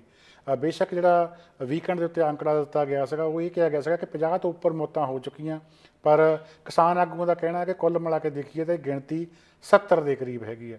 ਸੋ ਇੱਕ ਪਾਸੇ ਜਿੱਥੇ ਹੁਣ ਕਿਸਾਨ ਆਗੂਆਂ ਦੇ ਉੱਤੇ ਪ੍ਰੈਸ਼ਰ ਇਹ ਹੈ ਕਿ ਤੁਸੀਂ ਕੋਈ ਨਾ ਕੋਈ ਠੋਸ ਗੱਲ ਕਰੋ, ਕੋਈ ਪ੍ਰੋਗਰਾਮ ਦਿਓ, ਤੇ ਉੱਥੇ ਇੱਕ ਇਹ ਗੱਲ ਵੀ ਉਭਾਰਨੀ ਬੜੀ ਜ਼ਰੂਰੀ ਬਣ ਜਾਂਦੀ ਹੈ ਕਿ ਇਹ ਚਾਹੇ 50 ਜਾਂ 70 ਮੌਤਾਂ ਆ, ਇਹ ਮੌਤਾਂ ਦੀ ਗਿਣਤੀ, ਇਹਦਾ ਵੇਰਵਾ ਅੰਤਰਰਾਸ਼ਟਰੀ ਮੀਡੀਆ ਤੱਕ ਪਹੁੰਚਣਾ ਬੜਾ ਜ਼ਰੂਰੀ ਆ। ਦੁਨੀਆ ਨੂੰ ਪਤਾ ਹੋਣਾ ਚਾਹੀਦਾ, ਦੁਨੀਆ ਦੀਆਂ ਸਰਕਾਰਾਂ ਨੂੰ ਪਤਾ ਹੋਣਾ ਚਾਹੀਦਾ ਕਿ ਉੱਥੇ ਮੋਦੀ ਦੀ ਜ਼ਿੱਦ ਦੇ ਕਾਰਨ ਇੰਨੀਆਂ ਮੌਤਾਂ ਜਿਹੜੀਆਂ ਕਿਸਾਨਾਂ ਦੀਆਂ ਹੋ ਚੁੱਕੀਆਂ ਆ ਤੇ ਹਰ ਰੋਜ਼ 2 ਜਾਂ 3 ਮੌਤਾਂ ਹੋਰ ਹੋਣ ਦੇ ਨਾਲ ਗਿਣਤੀ ਜਿਹੜੀ ਆ ਹਰ ਰੋਜ਼ ਵੱਧ ਰਹੀ ਆ। ਸੋ ਇਸ ਦੇ ਵਾਸਤੇ ਦਿੱਲੀ ਪ੍ਰੈਸ ਕਲੱਬ ਦੇ ਵਿੱਚ ਕਿਸਾਨ ਆਗੂਆਂ ਨੂੰ ਚਾਹੀਦਾ ਕਿ ਉਹ ਇੱਕ ਵੱਡੀ ਪ੍ਰੈਸ ਕਾਨਫਰੰਸ ਕਰਨ ਜਿਹਦੇ ਵਿੱਚ ਭਾਰਤ ਦਾ ਸਾਰਾ ਨੈਸ਼ਨਲ ਮੀਡੀਆ ਅਤੇ ਦਿੱਲੀ ਬੈਠੇ ਇੰਟਰਨੈਸ਼ਨਲ ਮੀਡੀਆ ਦੇ ਪੱਤਰਕਾਰ ਜਿਹੜੇ ਆ ਉਹ ਬੁਲਾਏ ਜਾਣ ਤਾਂ ਕਿ ਇਹ ਗੱਲ ਜਿਹੜੀ ਆ ਵੱਡੇ ਪੱਧਰ ਦੇ ਉੱਤੇ ਹੋ ਸਕੇ। ਉਹਨਾਂ ਜਾਨਾਂ ਕੁਰਬਾਨ ਕਰਨ ਵਾਲੇ ਕਿਸਾਨਾਂ ਮਜ਼ਦੂਰਾਂ ਦੀਆਂ ਤਸਵੀਰਾਂ ਵੱਡੇ ਵੱਡੇ ਬੈਨਰ ਬਣਾ ਕੇ ਜਿਹੜਾ ਆ ਉਹ ਧਿਆਨ ਖਿੱਚਿਆ ਜਾਵੇ, ਕਿਉਂਕਿ ਇਹ ਇੱਕ ਵੱਡੀ ਗੱਲ ਆ। ਇਹ ਇੰਨੀਆਂ ਮੌਤਾਂ ਹੋ ਜਾਣੀਆਂ ਕੋਈ ਛੋਟੀ ਗੱਲ ਨਹੀਂ ਹੈਗੀ। ਇਸ ਨੂੰ ਲੈ ਕੇ ਅੰਤਰਰਾਸ਼ਟਰੀ ਮੀਡੀਆ ਤੱਕ, ਅੰਤਰਰਾਸ਼ਟਰੀ ਸਰਕਾਰਾਂ ਤੱਕ ਪੈਰਵਾਈ ਹੋਣੀ ਜ਼ਰੂਰੀ ਹੈ ਕਿ ਜਿੱਦਣ ਅਸੀਂ ਬਾਹਰ ਮੁਜ਼ਾਹਰੇ ਕਰਨ ਲੱਗੇ ਸੀਗੇ ਉਸ ਦਿਨ ਸਾਰਾ ਕੁਝ ਜਿਹੜਾ ਆ ਸਹੀ ਸੀਗਾ, ਮੌਤ ਕੋਈ ਨਹੀਂ ਸੀ ਹੋਈ। ਇੰਨਿਆਂ ਦਿਨਾਂ ਦੇ ਵਿੱਚ ਇੰਨੀਆਂ ਮੌਤਾਂ ਹੋ ਚੁੱਕੀਆਂ ਆ। ਭਾਰਤ ਸਰਕਾਰ ਹੱਲੇ ਵੀ ਬਜਿੱਦ ਆ, ਇਸ ਕਰਕੇ ਅੰਤਰਰਾਸ਼ਟਰੀ ਪੱਧਰ ਦੇ ਉੱਤੇ ਉਹਨਾਂ ਦੇ ਉੱਤੇ ਦਬਾਅ ਬਣਨਾ ਚਾਹੀਦਾ ਤਾਂ ਕਿ ਉਹ ਜਿਹੜੀ ਜ਼ਿੱਦ ਕਰੀ ਬੈਠੇ ਆ ਫੈਸਲਿਆਂ ਦੇ ਉੱਤੇ ਉਹ ਵਾਪਸ ਲੈਣ, ਜਿਹੜੇ ਬਿੱਲ ਹੈਗੇ ਆ ਉਹ ਰੱਦ ਕੀਤੇ ਜਾਣ। ਟਰਾਲੀਆਂ ਦਾ ਠੰਡਾ ਲੋਹਾ, ਉਤੋਂ ਵਿੱਚ ਮੀਂਹ ਦੇ ਕਾਰਨ ਵੜ ਰਿਹਾ ਪਾਣੀ, ਚੋ ਰਹੀਆਂ ਸ਼ੈੱਡ ਟੈਂਟ, ਹਾਲਾਤ ਜਿਹੜੇ ਉੱਥੇ ਬਹੁਤ ਹੀ ਵਧੀਆ ਨਹੀਂ ਹੈਗੇ, ਬਹੁਤ ਨਾ ਖੁਸ਼ਗਵਾਰ ਆ। ਆਪਾਂ ਉੱਥੋਂ ਹੀ ਆਏ ਹਾਂ, ਸਾਰਿਆਂ ਨੂੰ ਪਤਾ ਕਿ ਸਲਾਬੀਆਂ ਰਜਾਈਆਂ ਦੇ ਵਿੱਚ, ਸਲਾਬਿਆਂ ਕੰਬਲਾਂ ਦੇ ਵਿੱਚ ਕਿਵੇਂ ਠੰਡ ਲੱਗਦੀ ਹੁੰਦੀ ਆ ਜਦੋਂ ਸਿਆਲ ਨੂੰ ਮੀਂਹ ਪੈਂਦਾ। ਅਤੇ ਫਿਰ ਵੀ ਉੱਥੇ ਲੋਕ ਜਿਹੜੇ ਆ ਉਹ ਗੱਜ ਕੇ ਚੜ੍ਹਦੀ ਕਲਾ ਦੇ ਵਿੱਚ ਡਟੇ ਹੋਏ ਆ। ਜਦੋਂ ਕਿਸਾਨ ਮੋਰਚੇ ਦੀ ਸਟੇਜ ਦੇ ਅੱਗੇ ਮੀਂਹ ਪੈ ਰਿਹਾ ਸੀ ਤਾਂ ਲੋਕ ਜਿਹੜੇ ਆ ਉਹ ਇੱਧਰ ਉੱਧਰ ਹੋ ਗਏ। ਤਾਂ ਫਿਰ ਉਸ ਵੇਲੇ ਮਾਈ ਭਾਗੋ ਦੀਆਂ ਵਾਰਸ 2 ਬੀਬੀਆਂ ਜਿਹੜੀਆਂ ਮੈਦਾਨ ਵਿੱਚ ਆਈਆਂ, ਉਹਨਾਂ ਨੇ ਆ ਕੇ ਲਲਕਾਰਾ ਮਾਰਿਆ ਕਿ ਅਸੀਂ ਇੱਥੇ ਮਰਨ ਮਰਾਉਣ ਦੇ ਵਾਸਤੇ ਇੱਥੇ ਆ ਕੇ ਬੈਠੇ ਹਾਂ ਅਤੇ ਅਸੀਂ ਮੀਂਹ ਤੋਂ ਡਰਦੇ ਜਿਹੜੇ ਪਰੇ ਹੋ ਕੇ ਖੜ੍ਹ ਜਾਈਏ। ਸੋ ਉਹਨਾਂ ਨੇ ਐਸਾ ਲਲਕਾਰਾ ਮਾਰਿਆ ਕਿ ਸਟੇਜ ਦੇ ਮੂਹਰੇ ਇੱਕ ਵਾਰੀ ਫਿਰ ਉੱਡਾ ਵੱਡਾ ਜਿਹੜਾ ਇਕੱਠ ਹੋਣ ਲੱਗ ਪਿਆ। ਆਓ ਤੁਹਾਨੂੰ ਉਸ ਮੌਕੇ ਦੀ ਇੱਕ ਝਲਕ ਵੀਡੀਓ ਦੇ ਰੂਪ ਦੇ ਵਿੱਚ ਦਿਖਾਉਂਦੇ ਹਾਂ।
ਸੋ ਤੁਸੀਂ ਦੇਖਿਆ ਕਿ ਕਿਵੇਂ ਇਹਨਾਂ ਜੁਝਾਰੂ ਬੀਬੀਆਂ ਨੇ ਇੱਕ ਵਾਰ ਫਿਰ ਮੋਰਚਾ ਜਿਹੜਾ ਉਹ ਇਕੱਠਾ ਕਰ ਦਿੱਤਾ।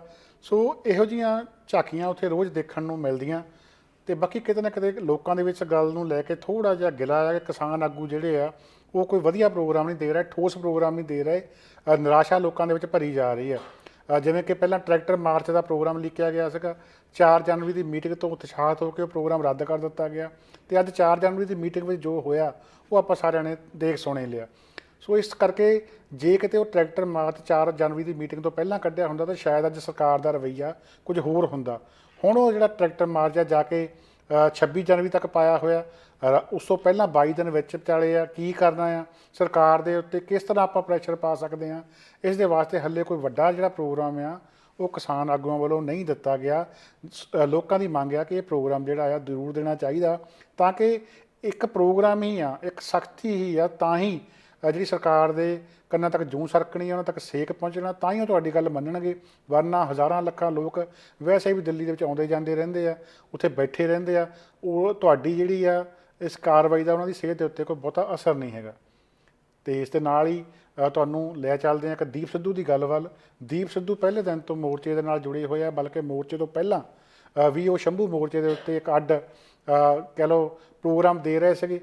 ਕਿਸਾਨ ਜਥੇਬੰਦੀਆਂ ਦੇ ਨਾਲ ਉਹਨਾਂ ਦੀ ਜਿਹੜੀ ਆ ਦਾਲ ਨਹੀਂ ਗਲ ਰਹੀ। ਜਿਹੜਾ ਆ ਉਹਨਾਂ ਨੂੰ ਸਟੇਜ ਤੋਂ ਬੋਲਣ ਤੋਂ ਹੀ ਨਹੀਂ ਰੋਕਿਆ ਗਿਆ, ਬਲਕਿ ਇਹ ਵੀ ਕਿਹਾ ਗਿਆ ਕਿ ਤੁਸੀਂ ਸਟੇਜ ਦੇ ਲਾਗੇ ਜਾਗੇ ਵੀ ਫਟਕ ਨਹੀਂ ਸਕਦੇ। ਅਤੇ ਉਸ ਤੋਂ ਬਾਅਦ ਦੇ ਵਿੱਚ ਬਕਾਇਦਾ ਉਹ ਪਰੇ ਹੋ ਕੇ ਸੋਸ਼ਲ ਮੀਡੀਆ ਦੇ ਰਾਹੀਂ ਆਪਣੀ ਗੱਲਬਾਤ ਕਰਦੇ ਰਹਿੰਦੇ ਆ। ਪਰ ਉਹਨਾਂ ਨੇ ਅੱਜ ਇੱਕ ਬੇਨਤੀ ਕੀਤੀ ਆ ਕਿਸਾਨ ਆਗੂਆਂ ਨੂੰ। ਉਹਨਾਂ ਨੇ ਇਹ ਨਹੀਂ ਕਿਹਾ ਕਿ ਮੈਨੂੰ ਸਟੇਜ 'ਤੇ ਬੋਲਣ ਲਈ ਸਮਾਂ ਦਿੱਤਾ ਜਾਵੇ, ਮੈਨੂੰ ਸਟੇਜ ਦੇ ਲਾਗੇ ਬਿਠਾਇਆ ਜਾਵੇ, ਜਾਂ ਮੈਨੂੰ ਮੀਟਿੰਗਾਂ ਦੇ ਵਿੱਚ ਸਰਕਾਰ ਦੇ ਨਾਲ ਲਿਜਾਇਆ ਜਾਵੇ। ਪਰ ਉਹਨੇ ਇੱਕ ਅਪੀਲ ਕੀਤੀ ਹੈ ਕਿ ਮੈਨੂੰ ਨਾਲ ਰੱਖਿਆ ਜਾਵੇ। ਘੱਟੋ ਘੱਟ ਕਿਸਾਨ ਆਗੂ ਜਦੋਂ ਮੀਟਿੰਗ ਕਰਦੇ ਆ ਉਹਦੇ ਵਿੱਚ ਸਲਾਹ ਲੈਣ ਦੇ ਵਾਸਤੇ ਜ਼ਰੂਰ ਸਾਡੀ ਵੀ ਸੁਣੀ ਜਾਵੇ, ਕਿਉਂਕਿ ਮੋਰਚਾ ਸਾਂਝਾ ਆ, ਸਾਰਿਆਂ ਜਥੇਬੰਦੀਆਂ ਦਾ, ਸਾਰਿਆਂ ਵਰਗਾਂ ਦਾ ਸਾਂਝਾ ਆ। ਸੋ ਉਹਨਾਂ ਨੂੰ ਵੀ ਵਿੱਚ ਨੁਮਾਇੰਦਗੀ ਮਿਲਣੀ ਚਾਹੀਦੀ ਹੈ। ਹੋ ਸਕਦਾ ਉਹਨਾਂ ਦੇ ਕੋਲ ਕੁਝ ਸੁਝਾਅ ਹੋਣ ਜਿਹੜੇ ਕੁਝ ਮੋਰਚੇ ਦਾ ਸਵਾਰ ਸਕਣ। ਅਤੇ ਨਾਲ ਹੀ ਉਹਨਾਂ ਨੇ ਇਹ ਵੀ ਕਿਹਾ ਕਿ ਮੈਂ ਕਿਸਾਨ ਆਗੂਆਂ ਦੇ ਬਾਰੇ ਕੁਝ ਮਾੜਾ ਨਹੀਂ ਕਿਹਾ, ਪਰ ਜੇ ਫਿਰ ਵੀ ਕਿਸੇ ਨੂੰ ਲੱਗਦਾ ਹੈ ਕਿ ਕਿਸਾਨ ਆਗੂਆਂ ਦੇ ਬਾਰੇ ਮੈਂ ਕੁਝ ਗਲਤ ਕਿਹਾ ਤਾਂ ਇਸ ਦੀ ਉਹ ਮਾਫੀ ਮੰਗਦੇ ਆ। ਦੀਪ ਸਿੱਧੂ ਨੇ ਅੱਜ ਕੀ ਗੱਲ ਕੀਤੀ ਆ, ਆਓ ਤੁਹਾਨੂੰ ਇਹ ਵੀਡੀਓ ਦਿਖਾਉਂਦੇ ਹਾਂ। ਹੁਣ ਜਿਸ ਤਰ੍ਹਾਂ ਦਾ ਵਰਤਾਰਾ ਚੱਲ ਰਿਹਾ, ਜੋ ਅੱਜ ਵੀ ਸਰਕਾਰ ਨਾਲ ਮੀਟਿੰਗ ਹੋਈ, ਜਿਹੜਾ ਇੱਕ ਡੈਡਲੌਕ ਜਾਂ ਇਹ ਪੜਾਅ ਆਇਆ ਹੋਇਆ, ਇਹ ਡੈਡਲੌਕ ਦਾ ਪੜਾਅ ਆਇਆ ਹੋਇਆ, ਉਹ ਟੁੱਟ ਨਹੀਂ ਰਿਹਾ। 1 ਮਹੀਨਾ ਜਾਂ ਉਦੋਂ ਜ਼ਿਆਦਾ ਦਿਨ ਹੋ ਗਏ ਸਾਨੂੰ ਇੱਥੇ, 1 ਮਹੀਨਾ 4-5-6 ਦਿਨ ਹੋ ਗਏ ਹੋਣੇ ਆ ਬੈਠਿਆਂ ਨੂੰ ਤੇ ਡੈਡਲੌਕ ਟੁੱਟ ਨਹੀਂ ਰਿਹਾ। ਅਸੀਂ ਹਜੇ ਵੀ ਜਾਬਤੇ 'ਚ, ਅਸੀਂ ਚੜ੍ਹਦੀ ਕਲਾ 'ਚ ਤੇ ਸਾਡਾ ਏਕਾ ਵੀ ਬਰਕਰਾਰ ਆ। ਵਾਰ-ਵਾਰ ਆਪਾਂ ਇਹ ਗੱਲ ਕਹਿ ਰਹੇ ਹਾਂ ਵੀ ਕਿਸਾਨ ਮਜ਼ਦੂਰ ਏਕਤਾ ਜਿਹੜੀ ਜਿੰਦਾਬਾਦ। ਸੋ ਏਕਤਾ ਜਿਹੜਾ ਲਫ਼ਜ਼ ਆ, ਇਹ ਜਿਹੜਾ ਸਾਨੂੰ ਸਮਝ ਲੈਣਾ ਚਾਹੀਦਾ ਵੀ ਸਾਨੂੰ ਸਾਡੀ ਏਕਤਾ ਤਾਂ ਹੀ ਅਸੀਂ ਦਿਖਾ ਪਾਵਾਂਗੇ ਜੇ ਕੱਲਾ ਉਹ ਨਾਅਰਿਆਂ 'ਚ ਨਾ ਹੋਵੇ, ਜੋ ਪ੍ਰੈਕਟਿਸ 'ਚ ਵੀ ਜਾਂ ਸਾਰਾ ਡਿਸਕੋਰਸ ਜੋ ਚੱਲ ਰਿਹਾ ਉੱਥੇ ਵੀ ਸਾਨੂੰ ਦਿਖੇ। ਹੁਣ ਡਿਸਕੋਰਸ ਕੀ ਚੱਲ ਰਿਹਾ ਅੱਜ, ਜਿਹੜਾ ਡੈਡਲੌਕ ਕ੍ਰੀਏਟ ਹੋਇਆ ਉਸ ਡੈਡਲੌਕ ਨੂੰ ਤੋੜਨ ਦੇ ਲਈ ਜਾਂ ਸਾਡੀ ਰਣਨੀਤੀ ਘੜਨ ਲਈ ਸਾਡੇ ਕੋਲੇ ਕੁਝ ਆਈਡੀਆਜ਼ ਆ। ਥੋੜਾ ਜਿਹਾ ਇੱਧਰ ਨੂੰ ਘੁਮਾਓ ਜੀ। ਹਾਂਜੀ, ਸਾਡੇ ਕੋਲੇ ਕੁਝ ਆਈਡੀਆਜ਼ ਆ। ਉਹ ਆਈਡੀਆਜ਼ ਅਸੀਂ ਤੁਹਾਡੇ ਨਾਲ ਬੈਠ ਕੇ, ਖਾਸ ਤੌਰ ਤੇ ਕਿਸਾਨ ਜਥੇਬੰਦੀਆਂ ਦੀ ਲੀਡਰਸ਼ਿਪ ਨਾਲ ਬੈਠ ਕੇ ਡਿਸਕਸ ਕਰਨਾ ਚਾਹੁੰਦੇ ਆ, ਕਿਉਂਕਿ ਇਹ ਕੋਈ ਬਹੁਤ ਚੰਗੀ ਜਾਂ ਸੋਹਣੀ ਗੱਲ ਨਹੀਂ ਹੁੰਦੀ ਵੀ ਅਸੀਂ ਤੁਹਾਡੇ ਰੂਬਰੂ ਸੋਸ਼ਲ ਮੀਡੀਆ ਰਾਹੀਂ ਹੋਈਏ, ਹੋਰ ਸਾਡੇ ਕੋਲੇ ਕੋਈ ਰਾਹ ਨਾ ਹੋਵੇ ਤੇ ਤੁਸੀਂ ਸੋਸ਼ਲ ਮੀਡੀਆ ਰਾਹੀਂ ਅਟੈਕ ਕਰਨ ਲੱਗ ਜਾਓ ਤੇ ਆਈਡੀਆਜ਼ ਨੂੰ ਜਨਰੇਟ ਹੀ ਨਾ ਹੋਣ ਦਿਓ ਤੇ ਵਾਰ-ਵਾਰ ਇਹ ਗੱਲ ਪਰਸਨਲ ਅਟੈਕ ਰਾਹੀਂ ਕਹਿਣ ਲੱਗ ਜਾਓ ਵੀ ਇਹ ਤਾਂ RSS ਆ, ਇਹ ਤਾਂ ਏਜੰਸੀਆਂ ਦੇ ਬੰਦੇ ਆ, ਇਹ ਤਾਂ ਦੋ ਫਾੜ ਕਰ ਰਹੇ ਆ ਸੰਘਰਸ਼ ਨੂੰ। ਸੋ ਮੇਰੀ ਇੱਕ ਹੱਥ ਜੋੜ ਕੇ ਬੇਨਤੀ ਆ ਸਾਡੇ ਆਗੂਆਂ ਨੂੰ, ਤੁਹਾਡੀ ਅਗਵਾਈ 'ਚ ਇਹ ਸੰਘਰਸ਼ ਲੜ ਰਹੇ ਆ, ਤੁਹਾਡੀ ਅਗਵਾਈ 'ਚ ਸੰਘਰਸ਼ ਲੜਾਂਗੇ, ਪਰ ਤੁਸੀਂ ਸਾਡੇ ਜਿਹੜੇ ਕੋਈ ਸਲਾਹਾਂ ਜਾਂ ਆਈਡੀਆਜ਼ ਆ ਉਹਨੂੰ ਲਓ। ਜੇ ਤੁਹਾਨੂੰ ਚੰਗੇ ਲੱਗੇ ਤਾਂ ਤੁਸੀਂ ਮੰਨ ਲਿਓ, ਜੇ ਨਹੀਂ ਚੰਗੇ ਲੱਗੇ ਤਾਂ ਨਾ ਮੰਨਿਓ। ਸੋ ਅਗਵਾਈ ਤਾਂ ਤੁਹਾਡੀ ਆ। ਸੋ ਇਸ ਲਈ ਅਗਲੀ ਗੱਲ ਜਿਹੜੀ ਮੈਂ ਕਰਨੀ ਚਾਹੁੰਦਾ ਸੀ ਵੀ ਸਟੇਜ ਤੋਂ ਬੋਲਣ ਵਾਸਤੇ ਮੈਂ ਜਾਂ ਸਾਡਾ ਕੋਈ ਵੀ ਬੰਦਾ ਇੱਥੇ ਨਹੀਂ ਆਇਆ। ਅਸੀਂ ਸਟੇਜਾਂ ਤੋਂ ਬੋਲਣ ਨਹੀਂ ਆਏ। ਤੁਸੀਂ ਜੇ ਕਹਿ ਰਹੇ ਹੋ ਵੀ ਸਟੇਜਾਂ ਤੋਂ ਤੁਸੀਂ ਨੇੜੇ ਤੇੜੇ ਵੀ ਨਾ ਆਇਓ, ਨਾ ਬੋਲਿਓ, ਸਿਰ ਮੱਥੇ, ਹਜੇ ਵੀ ਸਿਰ ਮੱਥੇ। ਅਸੀਂ ਇਹ ਕਹਿ ਰਹੇ ਹਾਂ ਵੀ ਸਟੇਜ ਤੋਂ ਆਪਾਂ ਨਹੀਂ ਬੋਲਾਂਗੇ, ਪਰ ਅਸੀਂ ਇਕੱਠੇ ਬਹਿ ਕੇ ਗੱਲਬਾਤ ਆਪਸ 'ਚ ਤਾਂ ਕਰ ਸਕਦੇ ਹਾਂ। ਜੇ ਸਰਕਾਰ ਜਿਹੜੀ ਅੱਜ ਸਾਡੀ ਦੁਸ਼ਮਣ ਆ, ਜੇ ਤੁਸੀਂ ਉਹਨਾਂ ਨਾਲ ਇੰਨੀਆਂ ਮੀਟਿੰਗਾਂ ਕਰ ਸਕਦੇ ਹੋ ਤਾਂ ਸਾਡਾ ਤਾਂ ਕੋਈ ਪਰਸਨਲ ਵੈਰ ਹੀ ਨਹੀਂ ਨਾ, ਸਾਡਾ ਤਾਂ ਕੁਝ ਨਹੀਂ ਵੰਡਿਆ ਤੇ ਅਸੀਂ ਆਪਸ 'ਚ ਬੈਠ ਕੇ ਵੀ ਗੱਲਬਾਤ ਕਰ ਸਕਦੇ ਹਾਂ। ਕੀ ਪਤਾ ਜਿਹੜਾ ਇਸ ਡੈਡਲੌਕ ਨੂੰ ਤੋੜਨ ਦਾ ਹੱਲ, ਕਈ ਵਾਰੀ ਸਾਨੂੰ ਲੱਗਦਾ ਹੁੰਦਾ ਵੀ ਹੱਲ ਇੱਕੋ ਪਾਸੇ ਪਿਆ, ਕੀ ਪਤਾ ਉਹ ਦੂਜੇ ਪਾਸੇ ਹੱਲ ਪਿਆ ਹੋਵੇ ਤੇ ਉਹ ਹੱਲ ਸਾਨੂੰ ਦੇਖ ਹੀ ਨਹੀਂ ਰਿਹਾ ਹੋਵੇ ਤੇ ਅਸੀਂ ਉਹ ਹੱਲ ਤੁਹਾਨੂੰ ਦਿਖਾਉਣ 'ਚ ਆਪਦੀ ਥੋੜੀ ਬਹੁਤ ਹੈਲਪ ਕਰ ਦਈਏ, ਥੋੜੀ ਬਹੁਤ ਸਹਾਇਤਾ ਕਰ ਦਈਏ। ਸੋ ਇਸ ਖਾਤਰ ਮੇਰੀ ਤੁਹਾਨੂੰ ਜਿਹੜੀ ਬੇਨਤੀ ਆ ਹੱਥ ਜੋੜ ਕੇ ਵੀ ਇੱਕ ਤਾਂ ਸਾਨੂੰ ਕੋਆਰਡੀਨੇਸ਼ਨ ਆਪਸ 'ਚ ਬਣਾਉਣੀ ਚਾਹੀਦੀ ਆ, ਇਹ ਸਾਡੇ ਸੰਘਰਸ਼ ਲਈ ਵੀ ਜ਼ਰੂਰੀ ਆ। ਜੇ ਅਸੀਂ ਕੋਆਰਡੀਨੇਸ਼ਨ ਆਪਸ 'ਚ ਨਹੀਂ ਬਣਾ ਕੇ ਚੱਲਾਂਗੇ ਤਾਂ ਸਰਕਾਰਾਂ ਤਾਂ ਇਹ ਚਾਹੁੰਦੀਆਂ ਫਿਰ। ਔਰ ਜੇ ਕਿਤੇ ਜੇ ਸਾਡੇ ਵਖਰੇਵੇਂ ਵੀ ਸੀ, ਦੇਖੋ ਵਖਰੇਵੇਂ ਜਿਹੜੇ ਸੀ ਉਹ ਸਿਧਾਂਤਕ ਸੀ ਜਾਂ ਉਹ ਸੰਘਰਸ਼ ਦੇ ਪੈਂਤੜਿਆਂ ਨੂੰ, ਰਣਨੀਤੀ ਨੂੰ ਲੈ ਕੇ ਸੀ। ਵਖਰੇਵੇਂ ਕੋਈ ਪਰਸਨਲ ਵਖਰੇਵੇਂ ਥੋੜੀ ਆ ਆਪਣੇ। ਸੋ ਜੇ ਸਿਧਾਂਤਕ ਵਖਰੇਵਿਆਂ ਤੇ ਅਸੀਂ ਇੱਕ ਦੂਜੇ ਦੇ ਖਿਲਾਫ ਪੋਜੀਸ਼ਨ ਲੈ ਲਾਂਗੇ, ਇਹ ਤਾਂ ਪੋਲੀਟੀਕਲ ਪਾਰਟੀਆਂ ਕਰਦੀਆਂ ਹੁੰਦੀਆਂ ਵੀ ਜਿਹੜਾ ਸਾਡੇ ਖਿਲਾਫ ਸਿਧਾਂਤਕ ਤੌਰ ਤੇ ਪੋਜੀਸ਼ਨ ਲੈ ਜੇ ਉਹਨੂੰ ਤੁਸੀਂ ਹੁਣ ਪਰਸਨਲ ਅਟੈਕ ਕਰਨਾ ਸ਼ੁਰੂ ਕਰ ਦਿਓ। ਸੋ ਪਰਸਨਲ ਅਟੈਕ ਅੱਜ ਤੱਕ ਮੈਂ ਆਪਦੇ ਕਿਸੇ ਗੱਲ 'ਚ ਜਾਂ ਸਾਡੇ ਕਿਸੇ ਬੰਦੇ ਨੇ ਜਥੇਬੰਦੀਆਂ ਦੇ ਆਗੂਆਂ ਤੇ ਕੋਈ ਪਰਸਨਲ ਅਟੈਕ ਨਹੀਂ ਕੀਤਾ। ਹਮੇਸ਼ਾ ਹੀ ਇਹ ਗੱਲ ਲੈ ਕੇ ਗਏ ਆ ਵੀ ਜਥੇਬੰਦੀਆਂ ਦੇ ਆਗੂ ਸਤਿਕਾਰਯੋਗ ਆ। ਉਹਨਾਂ ਨੇ ਜਿਹੜੀਆਂ ਲੜਾਈਆਂ 40-50 ਸਾਲਾਂ 'ਚ ਲੜੀਆਂ, ਉਹ ਲੜਾਈਆਂ ਦੀ ਵੀ ਅਸੀਂ ਕਦਰ ਕਰਦੇ ਆ, ਉਸ ਲੜਾਈਆਂ ਨੂੰ ਵੀ ਅਸੀਂ ਮੰਨਦੇ ਆ। ਪਰ ਜਿਸ ਤਰ੍ਹਾਂ ਦਾ ਸੰਘਰਸ਼ ਹੁਣ ਇਹ ਪੈਦਾ ਹੋ ਗਿਆ ਜਾਂ ਜਿਸ ਤਰ੍ਹਾਂ ਦਾ ਵਰਤਾਰਾ ਚੱਲ ਰਿਹਾ, ਉੱਥੇ ਕਈ ਵਾਰੀ ਪੁਰਾਣੇ ਪੈਂਤੜੇ ਜਾਂ ਪੁਰਾਣੀਆਂ ਜਿਹੜੀਆਂ ਰਣਨੀਤੀਆਂ ਉਹ ਨਹੀਂ ਕੰਮ ਆਉਂਦੀਆਂ। ਸਾਨੂੰ ਨਵੇਂ ਪੈਂਤਰੇ ਤੇ ਨਵੀਂ ਰਣਨੀਤੀ ਘੜਨੀ ਪੈਂਦੀ ਆ, ਸਮੇਂ ਦੇ ਅਨੁਸਾਰ ਰਣਨੀਤੀ ਬਦਲਣੀ ਪੈਂਦੀ ਆ। ਇਸ ਖਾਤਰ ਮੇਰੀ ਬੇਨਤੀ ਆ ਵੀ ਅਸੀਂ ਆਪਸ 'ਚ ਕੋਆਰਡੀਨੇਸ਼ਨ ਬਣਾਈਏ, ਤੁਸੀਂ ਸਾਡੀ ਰਿਪਰੈਜ਼ੈਂਟੇਸ਼ਨ ਵੀ ਲਓ, ਅਸੀਂ ਤੁਹਾਨੂੰ ਸਲਾਹਾਂ ਦਈਏ ਤੇ ਅਸੀਂ ਆਪਸ 'ਚ ਜਦੋਂ ਮਿਲ ਕੇ ਬੈਠਾਂਗੇ। ਮੈਂ ਇੱਕ ਵਾਰੀ ਫੇਰ ਕਹਿੰਦਾ, ਜੇ ਤੁਹਾਡੇ ਮੇਰੇ ਨਾਲ ਚਲੋ ਇੱਕ ਪਰਸਨਲ ਗੱਲ ਆਪਾਂ ਸ਼ੇਅਰ ਕਰ ਲੈਂਦੇ ਆ, ਪਰ ਜੇ ਤੁਹਾਡਾ ਦਿਲ ਦੁਖਿਆ ਮੇਰੀ ਕਿਸੇ ਗੱਲ ਤੋਂ ਤਾਂ ਮੈਂ ਸਾਰੇ ਜਥੇਬੰਦੀਆਂ ਦੇ ਆਗੂਆਂ ਤੋਂ ਮਾਫੀ ਮੰਗਦਾ। ਇਸ ਗੱਲ 'ਚ ਆਪਾਂ ਕੋਈ ਹੰਕਾਰ ਜਾਂ ਇਨਸਿਕਿਉਰਿਟੀ ਲੈ ਕੇ ਥੋੜੀ ਚੱਲ ਰਹੇ ਆ। ਸੋ ਕੋਈ ਸਿੱਖ ਜਾਂ ਗੁਰੂ ਨਾਨਕ ਸਾਹਿਬ ਤੋਂ ਜਿਹੜਾ ਜਜ਼ਬਾ ਲੈ ਕੇ ਆਪਾਂ ਤੁਰੇ ਆ, ਉੱਥੇ ਕੋਈ ਹੰਕਾਰ ਤੇ ਇਨਸਿਕਿਉਰਿਟੀ ਨਹੀਂ ਆ, ਕੋਈ ਈਗੋ ਨਹੀਂ ਆ ਤੇ ਅਸੀਂ ਮਾਫੀ ਮੰਗਦੇ ਆ। ਜੇ ਤੁਹਾਡਾ ਦਿਲ ਦਿਖਾਇਆ ਤਾਂ ਉਹ ਕਹਿੰਦੇ ਠੀਕ ਆ, ਕੋਈ ਗੱਲ ਨਹੀਂ, ਫਿਰ ਅਸੀਂ ਦੱਸਾਂਗੇ। ਉਸ ਤੋਂ ਬਾਅਦ ਮੇਰੇ ਨਾਲ ਕੋਈ ਰਾਬਤਾ ਨਹੀਂ ਬਣਾਇਆ। ਦੂਜੇ ਤੀਜੇ ਦਿਨ ਇਨਫੈਕਟ ਮਤਾ ਪਾਤਾ ਵੀ ਦੀਪ ਸਿੱਧੂ ਨੂੰ ਸਟੇਜ ਦੇ ਆਸ-ਪਾਸ ਵੀ ਅਸੀਂ ਫਟਕਣ ਨਹੀਂ ਦੇਵਾਂਗੇ। ਮੈਂ ਕਿਹਾ ਇਹ ਵੀ ਸਿਰ ਮੱਥੇ ਜੀ। ਸੋ ਗੱਲ ਇਹ ਆ ਵੀ ਸਾਨੂੰ ਹੁਣ ਕਿਸੇ ਤਰ੍ਹਾਂ ਦਾ ਹੰਕਾਰ, ਕਿਸੇ ਤਰ੍ਹਾਂ ਦੀ ਇਨਸਿਕਿਉਰਿਟੀ ਨਹੀਂ ਹੋਣੀ ਚਾਹੀਦੀ। ਹੰਕਾਰ ਸਾਨੂੰ ਆਪਦੀਆਂ ਪੋਜੀਸ਼ਨਾਂ ਦਾ ਹੁੰਦਾ। ਜਦੋਂ ਅਸੀਂ ਇਹ ਗੱਲ ਮੰਨ ਲਈਏ ਵੀ ਅਕਾਲ ਪੁਰਖ ਵਾਹਿਗੁਰੂ ਨੇ ਇਹ ਜਿਹੜਾ ਵਰਤਾਰਾ ਸਾਰਾ ਅਕਾਲ ਪੁਰਖ ਵਾਹਿਗੁਰੂ ਦੀ ਅਗਵਾਈ 'ਚ ਵਾਪਰ ਰਿਹਾ, ਤਾਂ ਫਿਰ ਸਾਨੂੰ ਕਿਸੇ ਤਰ੍ਹਾਂ ਦਾ ਹੰਕਾਰ ਨਹੀਂ ਆ। ਤੇ ਜੇ ਅਸੀਂ ਇਹ ਗੱਲ ਮੰਨ ਲਈਏ, ਸੋ ਤੁਸੀਂ ਦੀਪ ਸਿੱਧੂ ਹੁਣਾਂ ਦੀ ਗੱਲਬਾਤ ਜਿਹੜੀ ਆ ਸੁਣੀ ਆ। ਦੀਪ ਸਿੱਧੂ ਪੰਜਾਬੀਆਂ ਦੇ ਲਈ ਇੱਕ ਨਵੀਂ ਚੀਜ਼ ਆ, ਨਵਾਂ ਵਿਅਕਤੀ ਆ। ਫਿਲਮਾਂ ਦੇ ਜ਼ਰੀਏ ਉਹਨੂੰ ਜ਼ਰੂਰ ਲੋਕੀ ਜਾਣਦੇ ਸੀਗੇ, ਪਰ ਇਸ ਤੋਂ ਪਹਿਲਾਂ ਉਹਦਾ ਕੋਈ ਸਿਆਸਤ ਦੇ ਨਾਲ, ਮੋਰਚਿਆਂ ਦੇ ਨਾਲ ਕੋਈ ਬਹੁਤਾ ਵਾਹ ਵਾਸਤਾ ਨਹੀਂ ਰਿਹਾ। ਸ਼ੰਭੂ ਮੋਰਚੇ ਤੋਂ ਕੁਝ ਚਿਰ ਪਹਿਲਾਂ ਹੀ ਉਹਦੀ ਜਿਹੜੀ ਆ ਪੰਜਾਬ ਦੇ ਸੰਘਰਸ਼ ਵਿੱਚ ਐਂਟਰੀ ਹੁੰਦੀ ਆ। ਨਿੱਜੀ ਤੌਰ 'ਤੇ ਜੇ ਮੈਂ ਸੋਚਾਂ, ਮੈਨੂੰ ਨਹੀਂ ਪਤਾ ਕਿ ਦੀਪ ਸਿੱਧੂ ਜਿਹੜਾ ਉਹ ਚੋਰ ਆ ਜਾਂ ਸਾਧ ਆ, ਜਾਂ ਉਹਦੀਆਂ ਕੀ ਮਨਸ਼ਾ ਜਿਹੜੀ ਉਹਦੀ ਹੈਗੀ ਹੈ, ਪਰ ਬਾਕੀਆਂ ਵੱਲ ਜੇ ਦੇਖੀਏ ਤਾਂ ਬਾਕੀਆਂ ਦੇ ਬਾਰੇ ਵੀ ਬਹੁਤ ਕੁਝ ਅਜਿਹਾ ਹੈ ਜਿਹਦੀ ਕਿ ਹਜੇ ਆਪਾਂ ਗੱਲ ਨਹੀਂ ਕਰ ਰਹੇ, ਸਿਰਫ ਇਸ ਕਰਕੇ ਕਿ ਏਕਤਾ ਬਣੀ ਰਹੇ, ਗੱਲਾਂ ਜਿਹੜੀਆਂ ਨਾ ਉਛਾਲੀਆਂ ਜਾਣ, ਕਿਹੜੀਆਂ ਕਿਹੜੀਆਂ ਵਾਅਦਾ ਖਿਲਾਫੀਆਂ ਹੋ ਰਹੀਆਂ ਜਾਂ ਕਿਹੜੀਆਂ ਕਿਹੜੀਆਂ ਗਲਤ ਗੱਲਾਂ ਹੋ ਰਹੀਆਂ ਉਹਨਾਂ ਦੇ ਉੱਤੇ ਪਰਦੇ ਪਾਏ ਜਾ ਰਹੇ ਆ। ਸੋ ਨਾ ਤਾਂ ਕਿਸੇ ਦੇ ਉੱਤੇ ਅੰਨਾ ਵਿਸ਼ਵਾਸ ਕਰਨਾ ਚਾਹੀਦਾ ਅਤੇ ਨਾ ਹੀ ਕਿਸੇ ਦੇ ਉੱਤੇ ਅੰਨਾ ਸ਼ੱਕ ਕਰਨਾ ਚਾਹੀਦਾ। ਜੇ ਦੀਪ ਸਿੱਧੂ ਕੋਈ ਗੱਲ ਸਲਾਹ ਦੇਣ ਲਈ ਗੱਲ ਕਰ ਰਿਹਾ, ਤਾਂ ਮੇਰਾ ਨਹੀਂ ਖਿਆਲ ਕਿ ਕਿਸਾਨ ਆਗੂ ਜਿਹੜੇ ਆ ਐਡੇ ਵੱਡੇ ਉਹਨਾਂ ਨੂੰ ਘਬਰਾਉਣ ਦੀ ਲੋੜ ਆ, ਜਾਂ ਉਹ ਇੰਨੇ ਕਮਜ਼ੋਰ ਆ ਕਿ ਦੀਪ ਸਿੱਧੂ ਉਹਨਾਂ ਦੇ ਕੋਲੋਂ ਕਮਾਂਡ ਖੋਹ ਕੇ ਲੈ ਜਾਊਗਾ।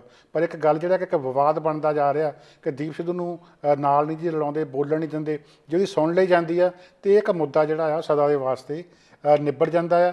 ਜੇ ਆਪਾਂ ਗੱਲਾਂ ਕਰਦੇ ਹਾਂ ਕਿ ਕਿਸਾਨ ਸੰਘਰਸ਼ ਸਾਰਿਆਂ ਦਾ ਸਾਂਝਾ ਆ, ਇਹਦੇ ਵਿੱਚ ਏਕਾ ਰੱਖਣਾ ਆ, ਪਰ ਉਹ ਗੱਲੀ ਬਾਤੀ ਨਹੀਂ ਹੋਣਾ ਚਾਹੀਦਾ, ਉਹਦੇ ਉੱਤੇ ਅਮਲ ਵੀ ਹੋਣਾ ਚਾਹੀਦਾ ਆ। ਅਖੀਰ ਦੇ ਵਿੱਚ ਗੱਲ ਕਰਦੇ ਹਾਂ ਕਿ ਸਰਕਾਰ ਜਿਹੜੀ ਆ ਗਾਂਹ ਕੀ ਸੋਚ ਰਹੀ ਆ, ਉਹਨਾਂ ਦਾ ਵਤੀਰਾ ਕਿਹੋ ਜਿਹਾ ਆ। ਜਿਸ ਤਰ੍ਹਾਂ ਦੇ ਨਾਲ ਹੁਣ ਤੱਕ 7 ਮੀਟਿੰਗਾਂ ਹੋਈਆਂ, ਜੋ ਸਰਕਾਰ ਦੀ ਬਿਆਨਬਾਜ਼ੀ ਹੋ ਰਹੀ ਆ, ਸਰਕਾਰ ਦੇ ਜਿਹੜੇ ਬੰਦੇ ਆ, ਭਾਜਪਾ ਦੇ ਆਗੂ, ਉਹ ਬਾਹਰ ਗੱਲਾਂ ਬਾਤਾਂ ਕੀ ਕਰ ਰਹੇ ਆ, ਉੱਤੋਂ ਇੱਕ ਗੱਲ ਜਿਹੜੀ ਸਪਸ਼ਟ ਆ ਕਿ ਸਰਕਾਰ ਹਾਲ ਦੀ ਘੜੀ ਬਿਲਕੁਲ ਵੀ ਝੁਕਣ ਲਈ ਰਾਜ਼ੀ ਜਿਹੜੀ ਆ ਨਹੀਂ ਹੈ। ਇਹ ਗੱਲਾਂ ਬਾਤਾਂ ਲਗਾਤਾਰ ਬੇਨਤੀਜਾ ਹੋ ਕੇ ਮੁੱਕ ਰਹੀਆਂ ਆ। ਕਿਸਾਨ ਆਗੂ ਜਿਹੜੇ ਹੌਲੀ ਹੌਲੀ, ਅਸੀਂ ਸਾਰੇ ਉਹਨਾਂ ਦੇ ਵਿੱਚ ਆ, ਕਿਸਾਨ ਮੋਰਚਾ ਵੀ ਉਹਨਾਂ ਦੇ ਜਾਲ ਵਿੱਚ ਫਸ ਜਾ ਰਹੇ ਆ। ਇਹ ਗੱਲ ਉਗਰਾਹਾਂ ਉਹਨਾਂ ਨੇ ਵੀ ਕਹੀ ਆ ਕਿ ਕਿਸਾਨ ਜਿਹੜੇ ਆ ਉਹਨਾਂ ਨੂੰ ਹੰਭਾਉਣ ਦੀ, ਥਕਾਉਣ ਦੀ ਜਿਹੜੀ ਰਾਜਨੀਤੀ ਆ ਉਹ ਸਰਕਾਰ ਕਰ ਰਹੀ ਆ। ਸਰਕਾਰ ਦੀ ਸਿੱਧੀ ਨੀਅਤ ਹੈ ਕਿ ਮੋਰਚਾ ਲੰਮਾ ਜਾਵੇ, ਲੋਕ ਹੰਭ ਕੇ ਥੱਕ ਕੇ ਘਰੇ ਚਲੇ ਜਾਣ। ਅਤੇ ਉਸ ਦੇ ਵਿੱਚ ਇਹ ਵੀ ਆ ਕਿ ਅੱਡ ਅੱਡ ਜਥੇਬੰਦੀਆਂ ਦਾ ਮਲਗੋਭਾ ਆ, ਅੱਡ ਅੱਡ ਸੋਚਾਂ ਦੇ ਲੋਕ ਜਿਹੜੇ ਇਕੱਠੇ ਹੋਏ ਆ, ਕਿਤੇ ਨਾ ਕਿਤੇ ਭਿੜ ਪੈਣਗੇ, ਮੋਰਚੇ ਦੇ ਵਿੱਚ ਲੜ ਪੈਣਗੇ, ਮੋਰਚਾ ਇਹਨਾਂ ਦਾ ਆਪੇ ਫੇਲ ਹੋ ਜਾਊਗਾ, ਸਾਨੂੰ ਕੁਛ ਕਰਨ ਦੀ ਜਿਹੜੀ ਆ ਉਹ ਲੋੜ ਨਹੀਂ ਰਹਿਣੀ। ਦੂਜੀ ਗੱਲ ਇੱਕ ਇਹ ਵੀ ਕਹੀ ਜਾ ਸਕਦੀ ਹੈ ਕਿ ਸੁਪਰੀਮ ਕੋਰਟ ਨੇ 8-9 ਤਰੀਕ ਦੇ ਲਾਗੇ, 9 ਜਨਵਰੀ ਦੇ ਲਾਗੇ ਖੁੱਲ੍ਹ ਜਾਣਾ। ਉਸ ਤੋਂ ਬਾਅਦ ਦੇ ਵਿੱਚ ਭਾਜਪਾ ਦੇ ਸਹਿਯੋਗੀ ਜਿਹੜੇ ਬੈਕ ਦੇ ਉੱਤੇ ਆ, ਕੋਸ਼ਿਸ਼ ਕਰਨਗੇ ਕਿ ਕਿਸਾਨ ਅੰਦੋਲਨ ਦੇ ਉਲਟ 5-6 ਅਰਜ਼ੀਆਂ ਪਵਾ ਦਿੱਤੀਆਂ ਜਾਣ, ਪਟੀਸ਼ਨਾਂ ਪਵਾ ਦਿੱਤੀਆਂ ਜਾਣ, ਸੁਪਰੀਮ ਕੋਰਟ ਨੂੰ ਜਿਹੜਾ ਵਰਤ ਕੇ ਕਿਸਾਨ ਅੰਦੋਲਨ ਨੂੰ ਫੇਲ ਕਰਨ ਦੀ ਜਿਹੜੀ ਗੱਲ ਚਲਾਈ ਜਾਵੇ। ਸਾਨੂੰ ਸਖਤ ਪ੍ਰੋਗਰਾਮ ਦੇਣ ਦੀ ਲੋੜ ਆ। ਜਿਹੜਾ ਨੌਜਵਾਨ ਵਰਗ ਆ ਉਹਨੂੰ ਨਾਲ ਲੈ ਕੇ ਅੱਗੇ ਚੱਲਣ ਦੀ ਲੋੜ ਆ। ਅਸੀਂ ਉੱਥੇ ਲੰਗਰ ਛਕਾ ਰਹੇ ਹਾਂ, ਸੇਵਾ ਕਰ ਰਹੇ ਹਾਂ, ਬਹੁਤ ਚੰਗੀ ਗੱਲ ਆ, ਪਰ ਇਹ ਵੀ ਸੋਚਣ ਵਾਲੀ ਗੱਲ ਆ ਕਿ ਸਾਡਾ ਅੰਦੋਲਨ ਲੰਮਾ ਪੈ ਰਿਹਾ, ਸਾਡੇ ਕਿਸਾਨ ਮਜ਼ਦੂਰ ਜਿਹੜੇ ਆ ਉਹ ਰੋਜ਼ਾਨਾ ਜਾਨਾਂ ਗਵਾ ਰਹੇ ਆ। ਸਰਕਾਰ ਦਾ ਇਹਨਾਂ ਗੱਲਾਂ ਦੇ ਉੱਤੇ ਕੋਈ ਅਸਰ ਵੀ ਜਿਹੜਾ ਆ ਉਹ ਨਹੀਂ ਹੋ ਰਿਹਾ। ਰਾਤ ਭਰ ਮੀਂਹ ਪਿਆ, ਟੈਂਟਾਂ ਦੇ ਵਿੱਚ ਦੀ ਪਾਣੀ ਅੱਗੇ ਚੱਲ ਗਿਆ, ਠੰਡ ਤੋਂ ਬਚਣ ਲਈ ਜੋ ਕੱਪੜਾ ਲੀੜਾ ਉਹਨਾਂ ਨੇ ਰੱਖਿਆ ਹੋਇਆ ਸੀ ਉਹ ਗਿੱਲਾ ਹੋ ਚੁੱਕਾ ਆ। ਸੋ ਇਹਨਾਂ ਸਾਰੀਆਂ ਗੱਲਾਂ ਨੂੰ ਸਮਝਣਾ ਚਾਹੀਦਾ ਆ।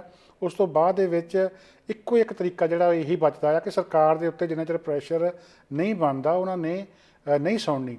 ਪੰਜਾਬੀ ਦੀ ਵੱਡੀ ਕਹਾਵਤ ਹੈ ਕਿ ਉਨਾ ਚਿਰ ਮਾਂ ਵੀ ਦੁੱਧ ਨਹੀਂ ਦਿੰਦੀ ਜਿੰਨਾ ਚਿਰ ਬੱਚਾ ਰੋਂਦਾ ਨਹੀਂ ਹੈਗਾ। ਸੋ ਕਿਸਾਨ ਆਗੂਆਂ ਨੂੰ, ਸਾਨੂੰ ਸਭ ਨੂੰ ਉਹੋ ਜਿਹੀ ਰਣਨੀਤੀ ਜਿਹੜੀ ਘੜਨੀ ਪਊਗੀ ਕਿ ਸਰਕਾਰ ਸਾਡੀ ਸੁਣੇ। ਅਦਰਵਾਈਜ਼ ਜਿਹੜਾ ਮੋਰਚੇ ਦੇ ਵਿੱਚ ਚੜ੍ਹਦੀ ਕਲਾ ਆ, ਚਾਹੇ ਠੰਡ ਆ, ਮੀਂਹ ਪੈ ਰਿਹਾ ਆ, ਪਰ ਲੋਕ ਫਿਰ ਵੀ ਚੜ੍ਹਦੀ ਕਲਾ ਦੇ ਜਕਾਰੇ ਗੁੰਜਾ ਰਹੇ ਆ, ਇਸ ਸੋਚ ਦੇ ਨਾਲ ਕਿ ਅਸੀਂ ਇੱਥੋਂ ਜਿੱਤ ਕੇ ਮੁੜਨਾ ਆ, ਅਤੇ ਇਹ ਜਿੱਤ ਹਰ ਹਾਲ ਹੋਣੀ ਹੀ ਹੋਣੀ ਆ। ਇੱਥੇ ਪ੍ਰੋਗਰਾਮ ਸਮਾਪਤ ਕਰਦੇ ਹਾਂ। ਇਜਾਜ਼ਤ ਦਿਓ। ਇੱਕ ਵਾਰੀ ਆਪ ਸਭ ਨੂੰ ਪਿਆਰ ਸਤਿਕਾਰ ਭਰੀ ਸਤਿ ਸ੍ਰੀ ਅਕਾਲ। Sahora and Sahora Show is brought to you in part by Mahindra Jewelers and Fibertech.